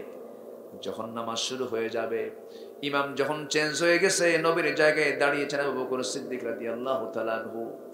আমার নবীজি যখন আওয়াজ শুনতে পেলেন, আল্লাহু আকবার যখন বলে ফেলেছেন, সাহাবায়ে কেরাম হাউমাউ করে চিৎকার করে কান্নাকাটিতে ভেঙে পড়েছে। নাহারে, নবীর পিছনে বুঝি আমরা নামাজ পড়তে পারবো না, নবীর পিছনে বুঝি আমরা ইক্তেদা করতে পারবো না। আমার নবীজি বলছেন, আয়েশা, আমার সাহাবীরা কেমন করে নামাজ পড়ে আমার একটু দেখার বড় শখ হচ্ছে, আমাকে একটু ধরো তো। তাকে ধরলেন, ধরে জানালার কাছে নিয়ে গেলেন। জানালার কাছে গিয়া জানালার ফাঁকা দিয়া সাহাবায়ে কেরামদের নামাজগুলো দেখতেছেন। আর আমার নবীজির কোনা বেয়ে, চোখের কোনা বেয়ে টপ টপ করে পানি পড়তেছে। রাসূল কাঁদতেছেন। আম্মা জান আয়েশা নবীজির চোখের পানিটা হাত দিয়ে মুছে মুছে দিচ্ছেন আর বলছেন, ইয়া রাসূলুল্লাহ, আপনি কেন কাঁদতেছেন? আপনার সাহাবীরা তো নামাজ পড়ে, এটা তো আনন্দের সংবাদ। রাসূল বলছেন, আয়েশা, মানুষের চোখের পানি দুইটার সময় বের হয়, চরম দুঃখের সময় পানি বের হয়, আর একটু চরম আনন্দের সময় চোখে পানি বের হয়। আয়েশা রে, আমার যে চোখের পানি দেখতেছো, এটা আমার চরম দুঃখের না, এটা আমার চরম আনন্দের চোখের পানি। ওরে আয়েশা, আমি মনে হয় বাঁচবো না। ওরে আয়েশা, আমি মনে হয় দুনিয়া থেকে বিদায় নিয়ে নেব। এই যে আমার চোখের পানি দেখতে পেতেছ আয়েশা, এই চোখের পানি আসার কারণ হলো, ওরে আয়েশা, আজকে আমার সাহাবীরা আজকে স্বাধীন সময়, স্বাধীন পরিবেশে সুন্দর করে তারা জামাতে নামাজ পড়তে পারতেছে। আমি যখন মক্কায় যখন নামাজ পড়তে যেতাম, সেই সময় আমার রুকুতে যখন যেতাম, আমার পিঠের উপর উটের পচা নারী ভরে চাপায়া দিত। এই নামাজ কায়েমের সংগ্রাম করতে গিয়ে তায়েফের ময়দানে আমাকে রক্ত ঝরাতে হয়েছে। এই নামাজ কায়েমের সংগ্রাম করতে গিয়ে উহুদের ময়দানে আমার দাঁত ভার হারাতে হয়েছে। এই নামাজ কায়েমের সংগ্রাম করতে গিয়া আমি আমার চাচা আমির হামজাকে হারিয়ে ফেলেছি। আজকে সেই নামাজ কায়েমের দৃশ্য আমাকে চরম আনন্দ দিচ্ছে, এই জন্য আয়েশা আমি কাঁদতেছি। এই কথা বলেই রাসূল আবার শুয়ে পড়লেন আর বলছেন, আয়েশা, মনে হয় আর বাঁচবো না, দুনিয়া থেকে বিদায় নিয়ে নেব। আম্মা জান আয়েশা বলেন, রাসূলকে আমি শোয়া দিলাম, নবীজি দুনিয়া থেকে বিদায় নেবেন। এর পূর্ব সময় আসতে করে আমাকে মুস্কি হাসি মেরে বলছে, আয়েশা, একটা মেসওয়াক এনে দেওয়া যায় নাকি? মেসওয়াক টেনে দাও তো, আমার মুখটা কেমন যেন গন্ধ গন্ধ মনে হচ্ছে। একটা মেসওয়াকের জন্য যখন বলা হলো, আম্মা জান আয়েশা সে সময় রাসূলকে শোয়ায় রেখেছেন। উরুতে তার মাথা রেখেছেন, তিনি উঠবেন কেমনে? সঙ্গে সঙ্গে ভাই আব্দুর রহমানকে ডাক দিয়ে বলছেন, ভাই আব্দুর রহমান, একটা মেসওয়াক এনে দাও তো। বুখারী শরীফের বর্ণনা। যখন মেসওয়াকের কথা বলা হলো, মেসওয়াকে টেনে দিলেন। মেসওয়াকটা যখন তার হাতে দেওয়া হলো, রাসূল বলছেন, আয়েশা মেসওয়াক টেনে দাও তো। মেসওয়াক যখন তাকে দিবেন, এমন সময় আম্মা জান আয়েশা ভাবলেন নবীজির কষ্ট হবে, মেসওয়াকের আঘাত শক্ত। হাতের মধ্যে নিয়ে আম্মা জান আয়েশা মেসওয়াকটাকে চাবায়া চাবায়া নরম করে দিলেন। চাবায়া চাবায়া নরম করে দিয়ে নবীর হাতে যখন তুলে দিলেন, নবীজি মুস্কি মুস্কি হাসি মেরে মেসওয়াক দিয়ে আগে দাঁত পরিষ্কার না করে মেসওয়াকের আগায় লেগে থাকা আম্মা জানের মুখের থুতুটা লালাটা চুষে চুষে পান করে মুস্কি মুস্কি হাসি মেরে বলছে, আয়েশা মৃত্যুর পূর্বে আমি তোমার কিছু হক আদায় করার চেষ্টা করলাম, আমি তোমাকে দারুণ ভালোবাসি। এই কথা বললেন। এরপর রাসূল বলছেন, আয়েশা দেখো তোমার কলিজার টুকরা ফাতিমা কোথায় গেল? ফাতিমাকে খুঁজে পাচ্ছি না, ফাতিমা আমার কোথায়? বলার সঙ্গে সঙ্গে দরজা করে নবীর সামনে হাজির হয়ে গেছেন। নবীর চোখে পানি, ফাতিমার চোখে পানি। কাছাকাছি টেনে নিয়ে কানের মধ্যে মুখ ঢুকায় দিয়ে বলছে, আমার কলিজার টুকরা সন্তান রে, আমি তো দুনিয়া ছেড়ে বিদায় নেব ফাতিমা, তুই আমার কাছাকাছি দুনিয়াতে ছিলি, কবরের জিন্দেগিতে আমি চলে যাচ্ছি, আমার মৃত্যুর পর তোর সঙ্গে আমার কবরের প্রথম দেখা হয়ে যাবে। এই কথা বললেন। এই কথা বলে ফাতিমাকে সান্ত্বনা দিয়ে বিদায় জানায় দিলেন। মরার কথা শুনলে মানুষ ভয় পায়, কিন্তু ইমানদার মরার কথা শুনলে তারা ভয় পায় না, সাহস পায়। সাহস পায়। আম্মা যেন সাহসিকতা, ফাতিমা রাদিয়াল্লাহু আনহা সাহসিকতা নিয়ে তিনি চলে গেলেন, হাসতে হাসতে বিদায় নিলেন। আম্মা জান আয়েশা বলেন, এরপর রাসূল আমাকে লক্ষ্য করে বলছেন, আয়েশা আমি মনে হয় বাঁচবো না, আমি মনে হয় দুনিয়া থেকে বিদায় নিয়ে নেব। আম্মা জান আয়েশা বলেন, আল্লাহ তাআলা আমাকে 9টা কারণে শ্রেষ্ঠত্ব দান করেছেন। নাম্বার 1, আমি একমাত্র আমার নবীর স্ত্রী ছিলাম, কুমারী স্ত্রী। 9 বছরে বিয়ে হয়েছে, 13 বছরে বধূ হয়ে নবীর ঘরে পদার্পণ করেছি। আমি আয়েশা নিজে জিব্রাইলকে চোখে দেখেছি। আমার শানে আল্লাহ তাআলা আয়াত নাজিল করেছেন।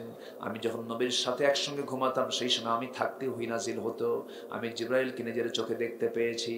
আমি আয়েশা নিজেকে ধন্য মনে করি। রাসূল তার জীবনের শেষ নিঃশ্বাস ত্যাগ করেছেন আমার চোখের সামনে। রাসূল যখন মারা যাবেন, আমি রাসূলকে দেখতে পেলাম। রাসূল আমাকে লক্ষ্য করে বলছেন, আয়েশা আমি মনে হয় বাঁচব না, দুনিয়া থেকে বিদায় নেব, দেখো তো ঘরের মধ্যে কোনো কিছু আছে নাকি। তন্ন তন্ন করে খুঁজে বের করে দেখা গেল কয়েকটা স্বর্ণের টুকরা ছিল। রাসূল বলছেন, আয়েশা এতটুকু সম্পদ আমি দুনিয়াতে রাখতে চাই না, আল্লাহর হস্তে আল্লাহর পথে আমি এটা দান করে দিলাম। এরপর রাসূল বলছেন, আয়েশা আমার মরার আগ দিয়ে আমি তোমাকে সর্বশেষ কিছু মেসেজ দিয়ে যাচ্ছি আয়েশা। মেসেজটা অন্য কিছু নয়, আমার পরিবারের জন্য কোনো মেসেজ নয়, আমার মেসেজ হলো আমার উম্মতের জন্য। আমার উম্মতরা যেন হাসরের দিন জান্নাত পাবার জন্য অন্তত আসসালাত আসসালাত আইমা মালাকাত আইমানুকুম, নামাজ নামাজ 5 ওয়াক্ত নামাজ যেন না ছেড়ে দেয়। জোরে কোন সুবহানাল্লাহ। বুকটা ফেটে যায়, খুব খারাপ লাগে মাঝে মাঝে। আহারে এমন দেশের নাগরিক আমরা, মুসলমান, 95% মুসলমান, কিন্তু মসজিদগুলো ভরে না, মাত্র 5% মুসলমান নামাজ পড়ে। দেশ স্বাধীন হলো 71-এ, আজকে 2023 সাল চলে যাচ্ছে।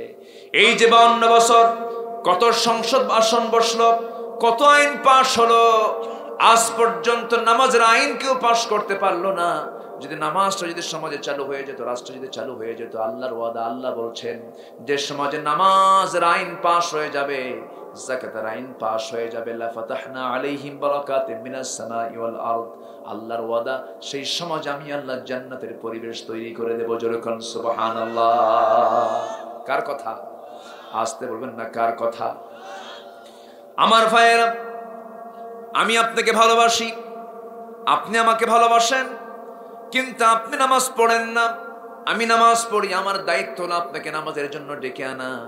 যে দল আপনাকে নামাজের জন্য বলে না, যে ব্যক্তি আপনাকে নামাজের জন্য বলে না, সেই ব্যক্তি সেই দলকে আমার উপকার করবে না ক্ষতি করবে? আজ তেমন উপকার করবে না ক্ষতি করবে? যার সাথে নামাজ আছে আমি তার সঙ্গে থাকবো, যার সঙ্গে নামাজ না আমার সঙ্গে তার থাকার দরকার নাই। নামাজ পড়বো আমরা কয় ওয়াক্ত? একানা জামাতে, একানা জামাতে, মনোযোগে না মনোযোগে, বুঝে না না বুঝে, জেনে না না জেনে, সময় না সময়ে।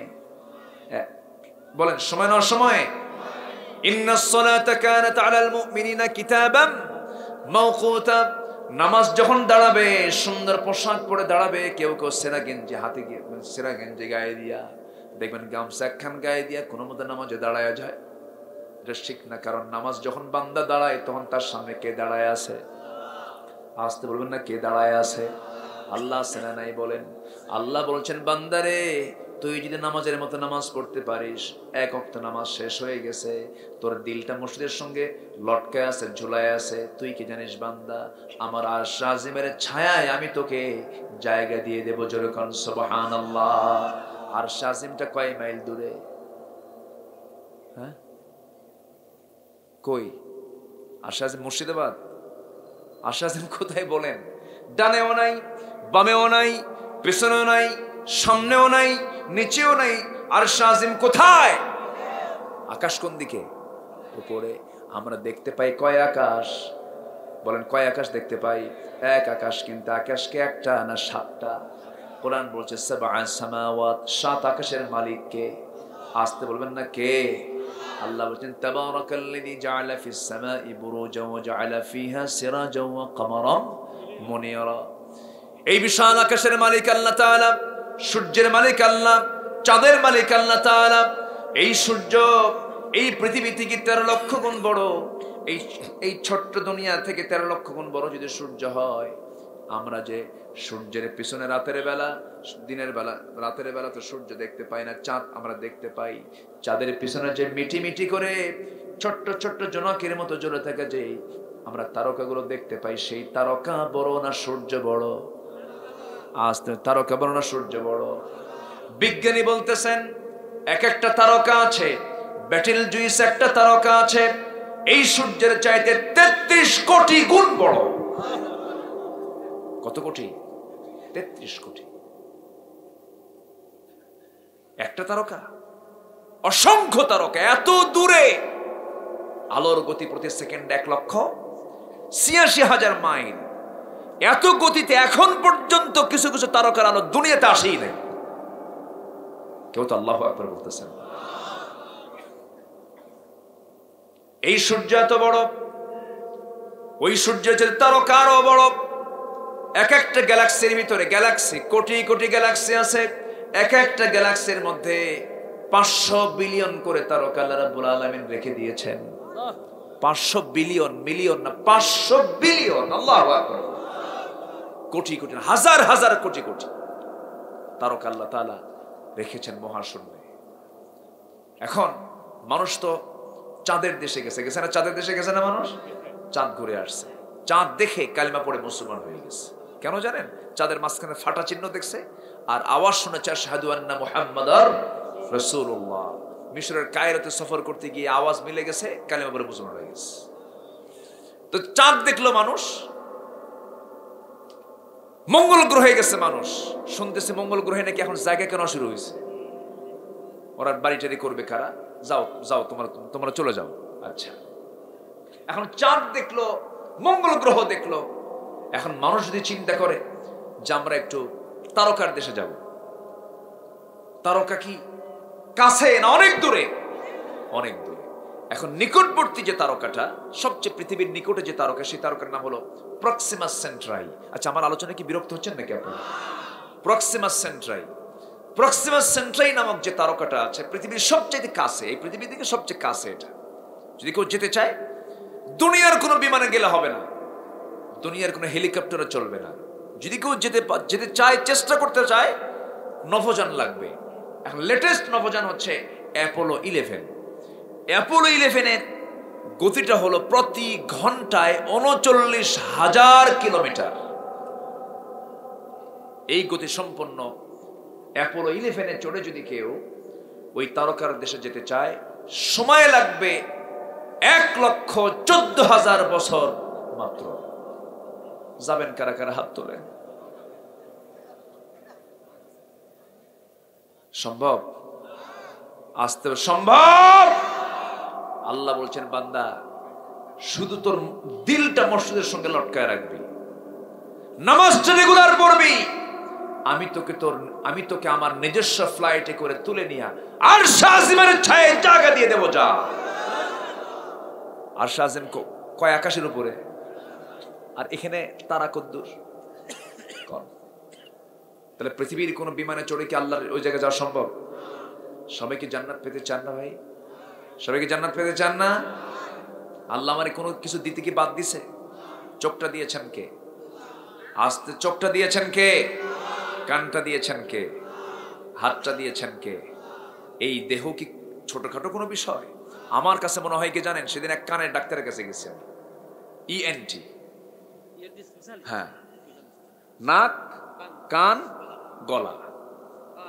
ডাক্তার আমাকে যে ব্যাখ্যা দিলেন, আমার কাছে মনে হলো পদ্মা, মেঘনা, যমুনা যত বড় তার চেয়ে বড় হলো নাক, কান, গলা।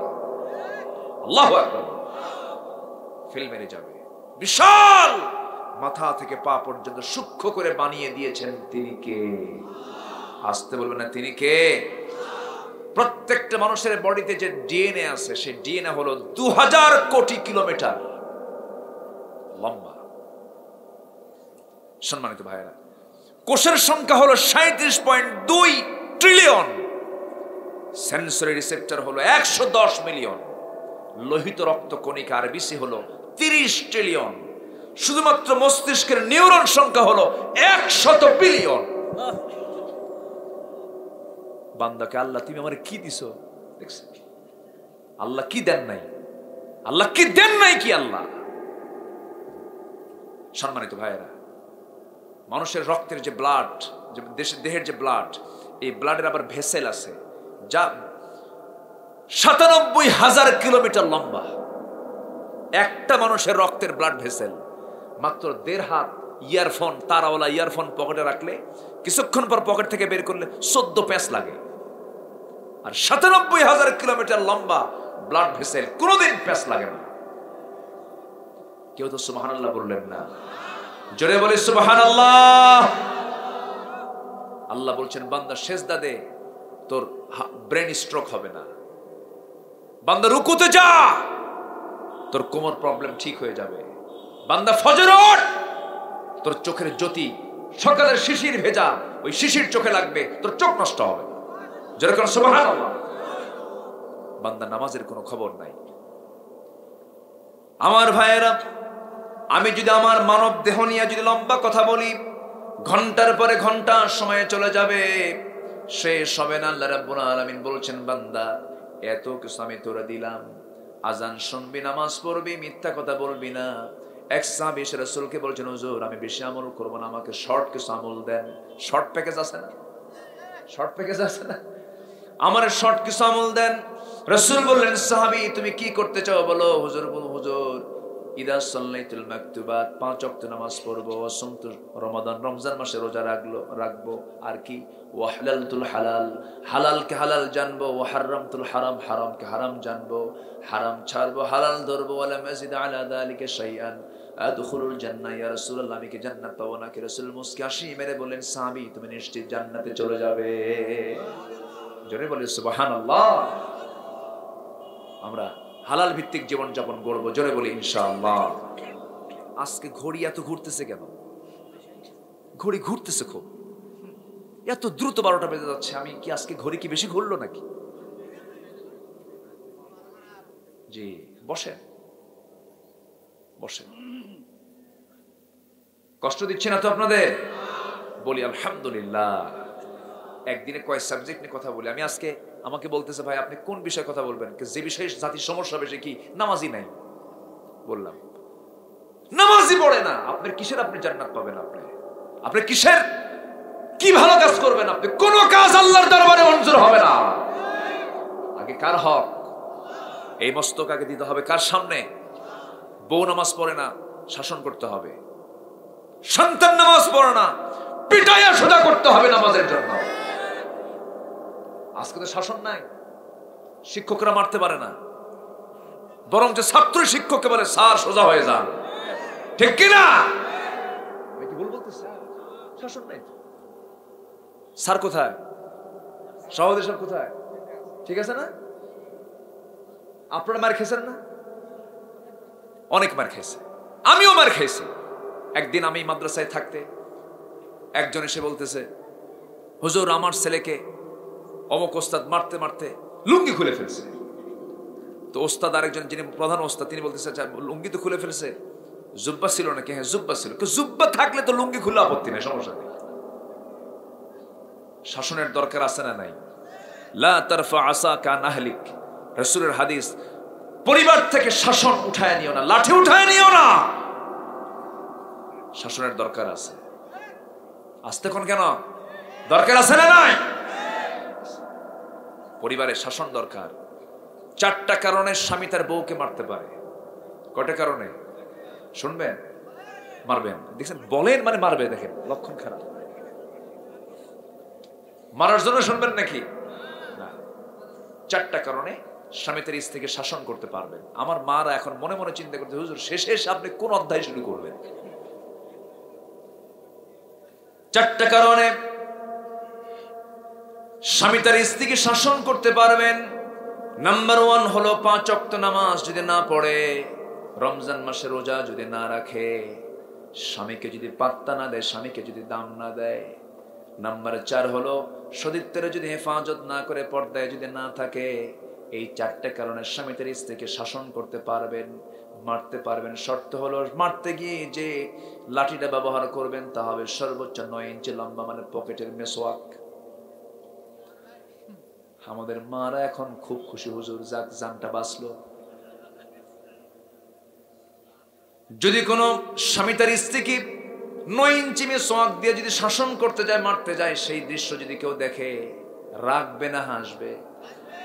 ভাববে যে খুনসুটি করতেছে, এখানে কোনো খেলাধুলা হচ্ছে, শাসন এখানে হচ্ছে না। আপনি শাসন করতে পারবেন না। রাসূল কোন স্ত্রীকে মেরেছেন এমন কোন রেকর্ড আমার নবীর জীবনে নাই। এমনও বেদব কিছু স্বামী আছে, বেদব কিছু বাপ আছে, সন্তানদের সামনে সন্তানদের মাকে পিটায়। আছে না নাই? পরিবেশ নষ্ট হয়ে যায়, ঠিক না? আবার এটা তো আছেই, সন্তান বাপকে মারে, এরকম রেকর্ড তো চুয়াডাঙ্গায় নাই। মাকে ভাত দেয় না। বলবো কথা বলবো, মাকে ভাত দেয় না। আছে আছে, দেখেন শুধু চুয়াডাঙ্গার সমস্যা না, জাতীয় সমস্যা। এই দেশে শিক্ষার হার কমছে না বাড়ছে? শিক্ষার হার বাড়ে নাই? বাড়ে নাই শিক্ষার হার? অমুক জেলা 100% শিক্ষিত, নিরক্ষর কি আছে না, নিরক্ষর মুক্ত। চুয়াডাঙ্গা নিরক্ষর মুক্ত জেলা, তাই না? ভালো। শিক্ষার হার কমছে না বাড়ছে? বাপ মার সেবার হার, কি শিক্ষা?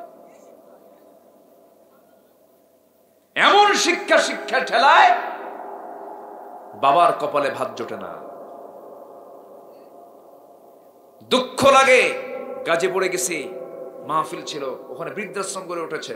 আমার দেশে এগুলো ছিল না তো আগে। বৃদ্ধাশ্রম গড়ে উঠেছে, সেখানে কিছু বুড়ি মানুষ সেখানে আশ্রয় নিয়েছে।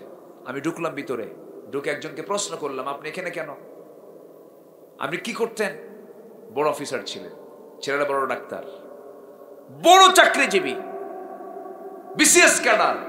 তো বললাম যে আপনি এখানে কেন? আমার সন্তানদের দেখার সময় নাই আমাকে, ওরা খুব ব্যস্ত আছে, ওরা আমার এখানে থুয়ে গেছে। যেই সন্তান বুড়ো বয়সে বাপ মাকে দেখার সময় পায় না, ওটা কি বাপের সুসন্তান না কুসন্তান? কুসন্তান। সেই শিক্ষার মুখে থুতু মারি যে শিক্ষার মধ্য দিয়ে সন্তান বাবার খেদমত করতে না শেখে। এই জন্য শিক্ষা শুধু হলে হবে না, লাগতে হবে সুশিক্ষা। কি শিক্ষা বলেন? সুশিক্ষা। এলাকায় যারা আজকে এখানে যারা আছেন, প্রত্যেকের কাছে আমার আরজ, হক নষ্ট না করি। আগে নিজের মুখে খাবার না বাপ মার মুখে খাবার? বলেন, ভালো করে বলেন। আগে বাবার মুখে, আগে নিজের ঘর না আগে বাবা মার ঘর? কারণ আমি পৃথিবীতে এসেছি কার দয়া? বাপ মার দয়া। বাপ মা দয়া না করলে আমি কি বড় হতে পারতাম? তার বিনিময় দিতে হবে না? অবশ্যই দিতে হবে। আল্লাহ তাআলা এগুলো হক আদায় করার তৌফিক দান করুন। জোরে বলি আল্লাহুম্মা আমিন। এই কথাগুলো আমি প্রয়োজন মনে করছি বলেই একটু একটু করে সব দিক থেকে বলার চেষ্টা করছি। শুধু আপনি শুনছেন না কথাগুলো, এই কথাগুলো চলে যাচ্ছে, গোটা পৃথিবী আমাকে দেখছে, কোটি কোটি মানুষ এই আলোচনাগুলো শুনবে, আমাকে কথাগুলো বলতে হচ্ছে। রাগ করতেছেন নাকি আপনারা? ছেলের জন্য মালটা কিনে আনে, মালটা কিনে এনে মার সামনে দিয়ে যায়, সন্তানকে মালটা খাওয়ায়। হঠাৎ করে প্যাকেট থেকে একটা মালটা পড়ে গেছে। তখন বুড়া মা বলতেছে, বাজান কি পড়লো বাজান? কে বাবা, মা তোমার ছেলের বল পড়ছে। তোমার ছেলের কি পড়ছে? বল পড়ছে। মাকে একটা মালটা দিতে চায় না, একটা বেদনা দিতে চায় না। কি পাষণ্ড, নির্মম, হৃদয়হীন সন্তান এগুলো, আছে না নাই? না, শুধু দোয়া করলেই হবে না, তাদের পাশে আমরা দাঁড়াবো। জোরে বলি ইনশাআল্লাহ, আর জোরে বলি ইনশাআল্লাহ। আমার নবী যে বয়ান করছেন একদিন, জানো কি সাহাবীরা, বনি ইসরাইল যুগে 3 যুবক কোথাও আশ্রয়, কোথায় বেড়াতে গিয়ে প্রচন্ড ঝড়ের কবলে পড়ে গেল। সহিহ বুখারীর বর্ণনা, এটা সিয়াসিত্তের হাদিস, তাই না? বাস রাসূল বলেন, তোমরা কি জানো? হুজুর আপনি আমাদেরকে বললেন পাহাড়ি একটা ঝড় আসলো। সেই পাহাড়ি ঝড়ের মধ্যে এরা কোথায় যাবে? একটা পাহাড়িয়া গর্তের মধ্যে আশ্রয় নিল। এত বৃষ্টি হলো, বৃষ্টির প্রবল বর্ষণে গর্তের মুখে এসে উপর থেকে বড় একটা পাথর এসে মুখটা চাপা পড়ে গেল, বের হতে পারে না। চরম টেনশন, মৃত্যু ছাড়া কোনো উপায় নাই। এই 3 জন আল্লাহর গোলাম যুবক 3 দিক হয়ে চোখের পানি ফেলে ফেলে কাঁদতেছে। এক যুবক বলতেছে, আল্লাহ জীবনে তেমন কোন আমল করতে পারি নাই, তবে আমি একটা আমল আমি করেছি, সেটা হলো আমানতের খেয়ানত করি নাই। সেটা হলো এক শ্রমিক আমার কাছে কাজ করেছে, সকাল সন্ধ্যা সে তার পাওনা নিতে পারে নাই। অনেকদিন পর সে আসছে আমার কাছে, কিন্তু তার টাকাটা আমি ফেলে রাখি নাই। সেই টাকা দিয়ে একটা ছাগল কিনেছিলাম, ছাগল থেকে ছাগল পাল হয়ে গেছে। যখন সে আমার কাছে সেই পাওনা টাকা নিতে আসছে, আমি তাকে টাকাটা না দিয়া ছাগল পাল টোটাল দিয়ে দিয়েছি। এই ওসিলা আল্লাহ তুমি আমাকে এই বিপদ থেকে বাঁচায় দাও। পাহাড়ের সেই মুখ থেকে পাথরটা একটু সরে গেছে। আর একজন যুবক দোয়া করতেছে, আল্লাহ জীবনে তেমন কোন আমল করতে পারি নাই, তবে একটা রাতের কথা বলি, আল্লাহ কোন একটা রাতের আধারে আমি আমার চাচাতো বোনের ঘরের মধ্যে ঢুকলাম। চাচাতো বোনের সঙ্গে আমি জিনায় লিপ্ত হয়ে যাব। আমি তার 2 উরুর মাঝখান পর্যন্ত চলে গেছি, কিন্তু আমার সেই বোনটা যখন আমাকে সতর্ক করে বলেছে, ভাই রে তুমি ভাবতেছো তুমি আমার মাঝে কেউ, পৃথিবীর কেউ দেখতে পাচ্ছে না, আমি তুমি যা কিছু করছি সব কিন্তু আল্লাহ তাআলা দেখতে পাচ্ছেন। ও আল্লাহ, সেই সময় সেই জায়গা থেকে আমি নিজের নফসকে নিয়ন্ত্রণ করে জিনার কাজ থেকে নিজেকে আমি মুক্ত রেখে আমি চলে এসেছি। আল্লাহ মেহেরবানি করে সেই কাজটা তোমার দরবারে যদি কবুল হয়ে যায়, মেহেরবানি করে এই বিপদ থেকে আমাকে বাঁচাও। পাহাড়ের সেই গর্তের মুখ থেকে সেই পাথরটা আরেকটু সরে যায়। আরেকজন বান্দা, আরেকজন যুবক বলতেছে, আল্লাহ জীবনে তেমন কোন আমল করতে পারি নাই, তবে সেই রাত, যে রাতে অনেক রাত্রে আমি বাড়িতে ফিরেছি, বাড়িতে ফেরার পর আমার বউ আমার হাতে 1 গ্লাস দুধ দিয়েছে, যে দুধটা খাওয়ার জন্য আমার সন্তানটাও কান্দে। আমি নিজেও খাই নাই, সন্তানকেও খাইতে দেই নাই। আমি আমার বৃদ্ধামার ঘরের পাশে গিয়ে আমি দাঁড়ায় ছিলাম। মা তখন ঘুমন্ত অবস্থায়, আমিও ঘুমাই নাই। গ্লাসে দুধটা নিয়ে আমি দাঁড়ায় আছি। মা যখন ঘুম থেকে জাগা পেয়ে গেছে, বলতেছে, মা তোমার জন্য আমি অপেক্ষার প্রহর গুনছি, এই গ্লাসের দুধটা তুমি পান করো। আমি নিজে না খায়, সন্তানকে না খাওয়া, জেগে জেগে তার পাশে দাঁড়ায় দাঁড়ায় তার দিকে তাকায় তাকায় আসে, অপেক্ষার প্রহর গুনছি। আমার মাকে আমি সেই রাতে দুধ পান করেছি, আমার চেয়ে আমি আমার মাকে বেশি প্রাধান্য দিয়েছি। আল্লাহ গো, এতটুকুন খেদমত তোমার দরবারে যদি কবুল হয়, এই বিপদ থেকে তুমি আল্লাহ আমাকে বাঁচাও। সঙ্গে সঙ্গে সেই পাহাড়িয়া গর্তের বুক থেকে সেই টোটাল পাহাড় পাথরটা সরে গেল। 3 জন সেই বিপদ থেকে নাজাত পেয়ে গেলেন। জোরে কোন সুবহানাল্লাহ। শিক্ষা কয়টা? আসতে বলে শিক্ষা কয়টা? শিক্ষা হলো 3টা। নাম্বার 1 হলো আমানতের খেয়ানত করা যাবে না। নাম্বার 2 হলো ও যুবকরা অবৈধ কোনো জিনার কাছে লিপ্ত হওয়া যাবে না। নাম্বার 3 হলো পৃথিবীতে সবচেয়ে বেশি প্রাধান্য দিতে হবে 2 জন মানুষকে, একজন মা আর একজনকে বলেন বাবা। আল্লাহ কবুল করুন, জোরে বলি আমিন। আরো জোরে আল্লাহুম্মা আমিন, আরো জোরে আল্লাহুম্মা আমিন। তাহলে জাহান্নামের গর্তের মধ্যে ঢোকার 1 নম্বর কারণ হলো নামাজ না পড়া। আমরা কি নামাজ পড়বো না? নামাজ পড়বো ইনশাআল্লাহ। নামাজ পড়বো। কয় ওয়াক্ত বলেন তো? 5 ওয়াক্ত। নাম্বার 2 হলো ইত্তিবাউশ শাহাওয়াত, যারা নফসের দাসত্ব করে, নফস যা চায় তাই করে। নফস কি ভালো কিছু চায়? খারাপ কিছু চায়। নফসের পক্ষে চলবো না বিপক্ষে চলবো? আমরা বিপক্ষে চলবো। আল্লাহ তাআলা বলছেন, তুমি যদি নফসের বিরুদ্ধে চলতে পারো, নামাজ যদি আদায় করতে পারো, আমি তোমাকে গাই নামক গর্ত থেকে বাঁচিয়ে আমি তোমাকে সুন্দর জান্নাতের দরজায় আমি তোমাকে পৌঁছায় দেবো। যেরকম সুবহানাল্লাহ। আল্লাহ রাব্বুল আলামিন আমাকে আপনাকে এই সুন্দর সুন্দর আমলগুলো করার তৌফিক দান করুন। জোরে বলি আল্লাহুম্মা আমিন। অনেক প্রতিকূলতার মাঝে আজকের মাহফিলটা সম্পন্ন হয়েছে। প্রতিকূল পরিবেশে অনেক দূর থেকে অনেক শ্রোতা আজকের মাহফিল আসতে পারেন নাই, আসার সাহস পান নাই, পরিবেশ পান নাই। যেটাই হোক, যতটুকুন হয়েছে আমরা বলে ফেলি আলহামদুলিল্লাহ। জোরে বলি আলহামদুলিল্লাহ। আল্লাহ তুমি মাহফিলকে কবুল করো, ভাইদেরকে কবুল করো, আমাদের সকলকে তুমি আল্লাহ একসঙ্গে একে আরশের ছায়ায় তুমি আমাদেরকে হাসর নাসর হওয়ার তৌফিক দিয়ে দাও। এই আশাবাদ কামনা করছি। সবাই নামাজের মতো করে বসি। আমরা চাইবো কার কাছে বলেন তো? আল্লাহর কাছে। নামাজের মতো করে বসি। সবাই বলে সুবহানাকাল্লাহুম্মা ওয়া বিহামদিকা আশহাদু আল্লা ইলাহা ইল্লা আনতা আস্তাগফিরুকা ওয়া আতুবু ইলাইকা। চিৎকার মেরে বলি ইয়া আল্লাহ, ইয়া রহমান, ইয়া রহিম, আমার জীবনের সাগীরা কবীরা, ছোট বড় সব গুনাহ তুমি আল্লাহ মাফ করে দাও। জোরে বলুন ইয়া রাব্বাল আলামিন, ইয়া রাব্বাল আলামিন। জি, আমার মা বোন যারা আসছেন, যারা যে অবস্থায় আছেন, আমরা এখন দোয়ায় শামিল হব। পড়ব ফজর নামাজ, পড়ব না ইনশাআল্লাহ? যে ওয়াজ শুনে এসে নামাজ কাজা হয়ে যায়, ফলাফল কি বলেন? কিছু আছে, ফলাফল আছে, কিছু পাবো না? কি পাবো? শূন্য। ফলাফল শূন্য, জিরো হয়ে যাবে। ফজর যার জন্য নামাজ কাজা না হয় খেয়াল রাখবো। সন্তানকে জাহান্নাম থেকে বাঁচানোর চেষ্টা করব। আর যুবকরা, নেশা ছাড়ো, সকল নেশা বাদ দাও। আর অবাধ মেলামেশা থেকে নিজেকে পরহেজ রাখো। মাস্টারবেশন করতে যেও না, যৌবনকে নষ্ট করো না। মাস্টারবেশন, হস্তমৈথুন তোমার জীবনকে শেষ করে দেবে। তুমি সন্তানের পিতা হওয়ার যোগ্যতা হারিয়ে ফেলবে, তুমি পঙ্গু হয়ে যাবে, তুমি ধ্বংস হয়ে যাবে। অশ্লীল কোনো পর্নোগ্রাফির দিকে তাকাইও না। তোমার ফ্রন্টাল সেলগুলো, তোমার ব্রেনের ফ্রন্টাল সেলগুলো সব ধ্বংস হয়ে যাবে, শুকে যাবে, নষ্ট হবে। ওয়ালা তুলকু বিআইদিকুম ইলা তাহলুকা, নিজকে ধ্বংসের দিকে ঠেলে দিও না। বলেছেন কে? আল্লাহ তাআলা। যুবক ফিরে আসো, নোংরামির পথে পা দিও না। ডিভাইস, সমস্ত প্রযুক্তি থেকে, মোবাইল ব্যবহার থেকে নিজেকে কন্ট্রোলে নিয়ে আসার চেষ্টা করো।